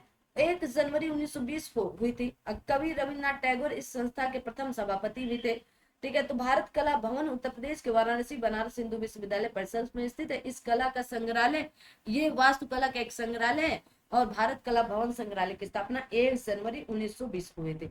फर्रुखाबाद कला का पर्याय, तो आप कहेंगे हाथ छपाई कला के लिए जाना जाता है। तो हाथ से छपाई, हाथ से छपाई भारत के एक प्राचीन शिल्प कला फर्रुखाबाद कहा गया। वर्षों से हाथ से छपाई की कला का पर्याप्त रहा है। इस कला के कुछ प्रमुख केंद्र उत्तर प्रदेश में सीमित है, जिसमें लखनऊ, वाराणसी, कहा गया आपका पिलुकुआ, फर्रुखाबाद आदि है। भातखंडे संगीत संस्थान विश्वविद्यालय उत्तर प्रदेश में कहाँ पर है? तो लखनऊ में है। कहाँ पर है? लखनऊ में। ऐसे प्रश्न भी पूछे जा रहे हैं। तो कहा गया है भातखंडे संस्कृत विश्वविद्यालय उत्तर प्रदेश की राजधानी लखनऊ में स्थित है। 1926 में पंडित विष्णु नारायण भातखंडे ने कहा गया राय उमानाथ बाली और राय आपके राजेश्वर बाली की मदद से इसकी स्थापना की थी। भातखंडे संगीत संस्थान सोसाइटी पंजीकरण अधिनियम 1860 के तहत पंजीकृत एक स्वायत्त संस्थान है। यहाँ पर संगीत से संबंधित शिक्षा प्रदान की जाती है। यूपी शिक्षा के संदर्भ में बीएचयू का पूर्ण रूप क्या है? तो बनारस हिंदू विश्वविद्यालय। अगर पूछ लिया जाए बनारस हिंदू विश्वविद्यालय की स्थापना कब और किसने की थी? आ जाओ भाई। अरे भाई ऐसे मतलब कहा गया यूपी शिक्षा के संदर्भ में बीएचयू का पूर्ण बनारस हिंदू विश्वविद्यालय है, और इस विश्वविद्यालय की स्थापना महान राष्ट्रवादी नेता पंडित मदन मोहन मालवीय ने 1916 में किए थे। कब किए थे? 1916 में, ठीक है। याद रखोगे कि नहीं? 1916 में किए थे, ठीक है। एनी बेसेंट ने 1896 में इसे सेंट्रल हिंदू कॉलेज की स्थापना के नाम से जाना गया था, ठीक है। तो एनी बेसेंट अगर पूछ लिया जाए तो सेंट्रल हिंदू कॉलेज के नाम से, ठीक है, ये भी आपको याद रखना है। उत्तर प्रदेश के किस शहर में ऐतिहासिक स्मारक जैसे बड़ा इमामबाड़ा और छोटा इमामबाड़ा? तो लखनऊ में है। कहाँ पर? लखनऊ में। कहा गया बड़ा इमामबाड़ा और छोटा इमामबाड़ा दोनों ही उत्तर प्रदेश की राजधानी लखनऊ में स्थित। लखनऊ में नवाबों के शहर के नाम से भी जाना जाता है लखनऊ को, ठीक है। लखनऊ के अन्य प्रसिद्ध स्थल Begum Hazrat Mahal park, Ambedkar memorial park, कहा गया Janeshwar Mishra park, Bharat Ratna Shri Atal Bihari Vajpayee Ekana cricket stadium आदि स्थित है। निम्नलिखित में से किसे उत्तर प्रदेश में मंदिरों के शहर के रूप में जाना जाता है? वाराणसी को। जगह जगह मंदिर, इसलिए वाराणसी को क्या बहुत ही मतलब पुराना शहर भी माना जाता है, ठीक है। प्राचीन काल से इसकी बात चल रही है। उत्तर प्रदेश में आईटी शहर स्थापित है लखनऊ में। कहाँ पर? लखनऊ में, ठीक है। कहा गया पंचायती राज प्रशिक्षण संस्थान उत्तर प्रदेश में निम्नलिखित में से किस संस्थान किस स्थान पर है? तो आप कहोगे लखनऊ पर है। कहाँ पर? लखनऊ पर। पंचायती राज प्रशिक्षण संस्थान लोहिया भवन कहा गया आपके अलीगंज लखनऊ उत्तर प्रदेश में स्थित है। पंचायती राज विभाग के अंतर्गत राज्य स्तरीय पंचायती राज प्रशिक्षण संस्थान को स्थापित करने का निर्णय लिया गया था। आगे आता है, आगे देखते हैं। बस अब आपका 15 मिनट की लगभग क्लास है, ठीक है। तो 15 मिनट आप लोग थोड़ा और देख लेंगे, बाकी फिर कहा गया जगत गुरु आपके राम भद्राचार्य विकलांग विश्वविद्यालय दुनिया में अपनी तरह का पहला विश्वविद्यालय उत्तर प्रदेश के चित्रकूट में खोला गया। कहाँ पर? उत्तर प्रदेश के चित्रकूट में, ठीक है। आ जाओ भाई। उत्तर प्रदेश में फिरोजाबाद किसके लिए प्रसिद्ध है? तो कांच की चूड़ियों के लिए जाना जाता है। कहा गया परिवार सामाजिक जीवन की प्रथम पाठशाला किसने कहा? तो आप कहेंगे अरस्तु ने। परिवार सामाजिक जीवन की प्रथम पाठशाला किसने कहा? अरस्तु ने कहा था, ठीक है। तो ये बात आपको। भारत का सर्वोच्च नागरिक सम्मान क्या है? तो भारत रत्न है। भारत रत्न है, ठीक है। कौन सा होगा? तो आप कहोगे भारत रत्न होगा। इसकी शुरुआत कब होती है? तो 1954 में इसे प्रारंभ किया जाता है। अगर पूछ लिया जाए कि अब तक भारत रत्न कुल कितने लोगों को दिया जा चुका है, जल्दी से, तो अब 48 से बढ़कर 53 लोग हो चुके हैं। कितने? 53 लोग हो चुके हैं, ठीक है। तो 53 लोगों को याद रखना है। आ जाओ भाई। कहा गया किस शहर को अभी तक राष्ट्रीय राजधानी क्षेत्र में शामिल नहीं किया गया? तो अलीगढ़ को। किसको? अलीगढ़ को, ठीक है। अब अभी 2024 में दिया गया था, तो लाल कृष्ण आडवाणी जी को, चौधरी चरण सिंह, नरसिम्हा राव, MS स्वामीनाथन और आपके कर्पूरी ठाकुर को यह पुरस्कार दिया गया था। तो 2024 में आपके कितने लोग हो गए थे? 53 लोग हो गए, ठीक है। 48 पहले थे, 49, 50, 51, 52, 53, 5 फिर जुड़ गए, ठीक है। आ जाओ। अलीगढ़ को कहा जाता है, अलीगढ़ नहीं जुड़ा है अभी, ठीक है। तो देखेंगे। कहा गया अलीगढ़ शहर अभी तक राष्ट्रीय राजधानी क्षेत्र में शामिल नहीं किया गया है। जिंद, करनाल तथा मुजफ्फरनगर उत्तर प्रदेश शहर राष्ट्रीय राजधानी क्षेत्र में शामिल है। 1 एकड़ में कितने वर्ग गज होते हैं? तो आप कहेंगे 4840 वर्ग गज होता है। राष्ट्रीय प्रतीक में सिंहों की संख्या कितनी है? 4 है। कितनी है? 4। एक दूसरे की तरफ पीठ करके बैठे हुए हैं। कहा गया भारत सरकार ने 26 जनवरी 1950 को अशोक के सारनाथ स्थित सिंह चतुर्मुख कहा गया स्तंभ शीर्ष को राज चिन्ह के रूप में अपनाया, जिसमें 4 सिंह एक दूसरे को पीठ किए हुए बैठे हैं। इसमें फलक के नीचे देवनागरी लिपि में सत्यमेव जयते अंकित है, जो कि आपके मुंडको उपनिषद से लिया गया है। निम्नलिखित में से किसके साथ स्कूली बच्चों के नियमित पारस्परिक क्रिया के द्वारा केरल मॉडल आसपास की समस्याओं का समाधान करने में मदद करेगा? तो पुलिस। कौन होगा? पुलिस। ठीक है, पुलिस। कहा गया किस पर्यावरणविद ने 1997 में मैक्सेस पुरस्कार जीता था तथा ताजमहल और गंगा की सफाई में एक प्रमुख भूमिका निभाई थी? तो महेश चंद्र आपके मेहता जी हैं, महेश चंद्र मेहता जी। पर्यावरणविद महेश चंद्र मेहता 1997 में रैमन मैक्सेस पुरस्कार जीता तथा ताजमहल और गंगा की सफाई में एक प्रमुख भूमिका निभाई। इसी वर्ष महाश्वेता देवी को भी रैमन मैक्सेस पुरस्कार से सम्मानित किया गया था। ठीक है, आगे आते हैं। अब अगला प्रश्न आपका जो है वो कुछ इस तरह का है, देखेंगे। कहा गया है आ जाओ भाई, अगले प्रश्न की तरफ चलते हैं। भारत की अन्य भाषाओं में कहा गया गंजन, थग, वधिया, आदि, जोहर जैसे शिष्टाचार के शब्दों का क्या अर्थ है? तो धन्यवाद। ठीक है, अब धन्यवाद आप किसी को बोले तो आप कहेंगे गंजन, थग, या फिर वादिया, या आपकी उदी, कहा गया आपके अदी जोहर, है ना, यह जोहर, अदी जोहर, धन्यवाद। ठीक है, तो भैया ये धन्यवाद के शब्द है। कहा गया क्रीमी लेयर से संबंधित सामाजिक एवं आर्थिक हालात से होता है। ठीक है, क्रीमी लेयर यह आपके कहा गया नवोन्नत वर्ग सामाजिक एवं आर्थिक हालात से संबंधित यह आरक्षित श्रेणी का वह वर्ग होता है जो सामाजिक व आर्थिक स्थिति में काफी संपन्न होता है, फिर भी आरक्षण का लाभ लेता रहता है।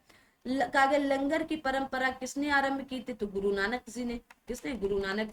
तो सिख धर्म के संस्थापक गुरु नानक का जन्म 1469 ईस्वी में ननकाना साहिब पंजाब पाकिस्तान में हुआ था। उन्होंने नानक पंथ तथा लंगर व्यवस्था का आरंभ किया। ठीक है, सिख धर्म के दूसरे गुरु अंगद लहना थे, जिन्हें कहा गया गुरु मुखी लिपि का जन्मदाता माना जाता है। सिख धर्म के अंतिम गुरु गोविंद सिंह थे, जिन्होंने सिखों को एक सैनिक संप्रदाय या खालसा पंथ में परिवर्तित कर दिया। कहा गया गारो खासी किस राज्य की सहयोगी राजभाषा है? तो मेघालय की है। कहाँ की? मेघालय की। गारो और खासी मेघालय राज्य की सहयोगी राजभाषाएं हैं। कहा गया मेघालय में ही गारो खासी जयंतिया आज पर्वतीय क्षेत्र में स्थित गारो खासी पहाड़ी क्षेत्र में स्थापित मानसिन राम विश्व का सर्वाधिक वर्षा वाला क्षेत्र है। कहा गया यूपीएसआईडीए का फुल फॉर्म क्या होगा?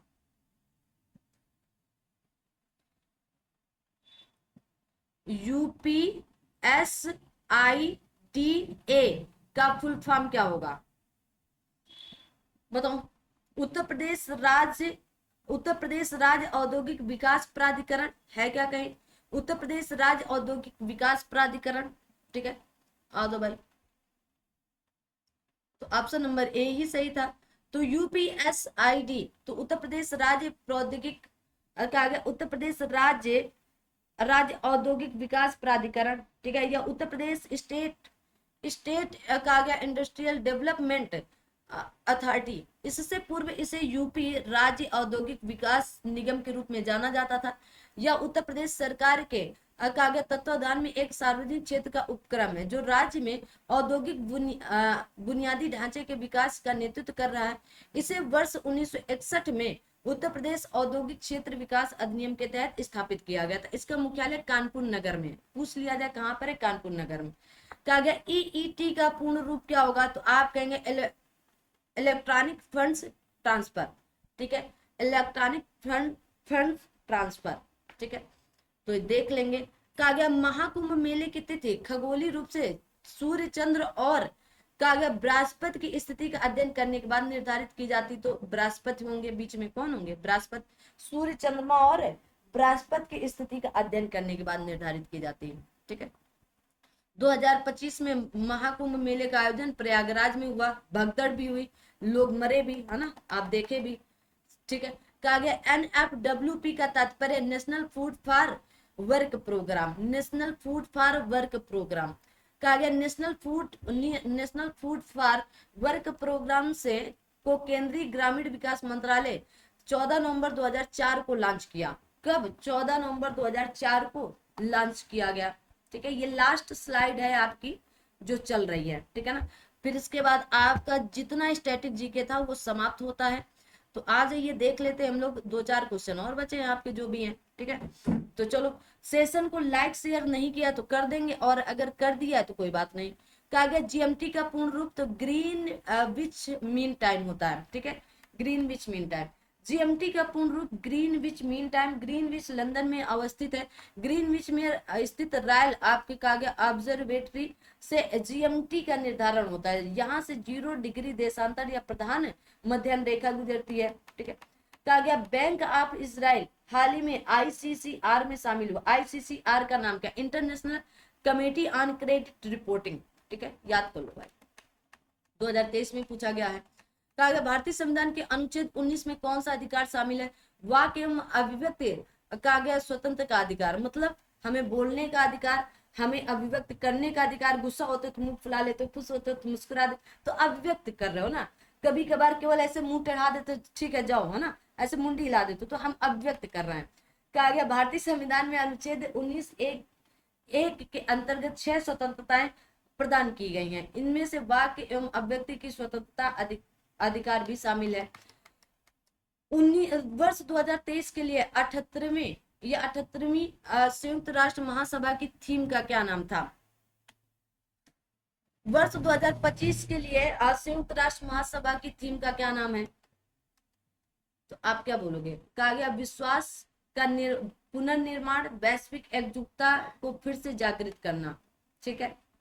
2025 के लिए संयुक्त राष्ट्र महासभा की थीम एक साथ बेहतर शांति, विकास और कहा गया मानवाधिकारों के लिए 80 वर्ष और अधिक, ठीक है, याद कर लो जो मैंने बोला है, ठीक है। तो इसके लिए यही थी। तो ये था आपका जीके जीएस का फुल, मतलब स्टैटिक जीके का फुल वीडियो, ठीक है। तो इसलिए मैंने इसको 2 पार्ट में क्यों बनाया, आप समझ गए होंगे, क्योंकि आपका स्टैटिक जीके काफी था, ठीक है। लगभग आपके इसमें 500-600 क्वेश्चन है, तो कंप्लीट करा दिए गए ना। और ये क्वेश्चन मतलब अगर एक में कराते तो आपको थोड़ी दिक्कत होती, 500-600 से ज्यादा क्वेश्चन हो चुके हैं, ठीक है। तो अब आपका सारे सब्जेक्ट भी खत्म हो चुके हैं, चाहे वो पॉलिटी हो, अर्थशास्त्र हो, इकोनॉमिक्स, मतलब इकोनॉमिक्स हो, साइंस हो, इतिहास हो, और स्टैटिक्स जीके हो, सब कुछ खत्म कर दिया गया। अगर अभी तक आप लोगों ने टेलीग्राम चैनल नहीं ज्वाइन किया तो ज्वाइन कर लें। अब आपको अगले वीडियो हिंदी से मिलना स्टार्ट हो जाएंगे। तो हिंदी के 5 नंबर आते हैं, और फिर आपठित गद्यांश 10 नंबर का आता है। तो पहले हिंदी दी जाएगी, इसी बुक से दी जाएगी, घटना चक्र की इसी बुक का। तो UPSSC पेट आपको अच्छे से पास करना है, क्योंकि आने वाली वैकेंसियों में जितना अच्छा नंबर लाओगे तो उतना अधिक मौका आपको मिलेगा। तो जितने अच्छे नंबर उतने अधिक मौके आपको मिलेंगे। तो आप सभी लोग तैयार रहे। अब मिलेंगे आपको नेक्स्ट सब्जेक्ट के साथ नेक्स्ट वीडियो पर।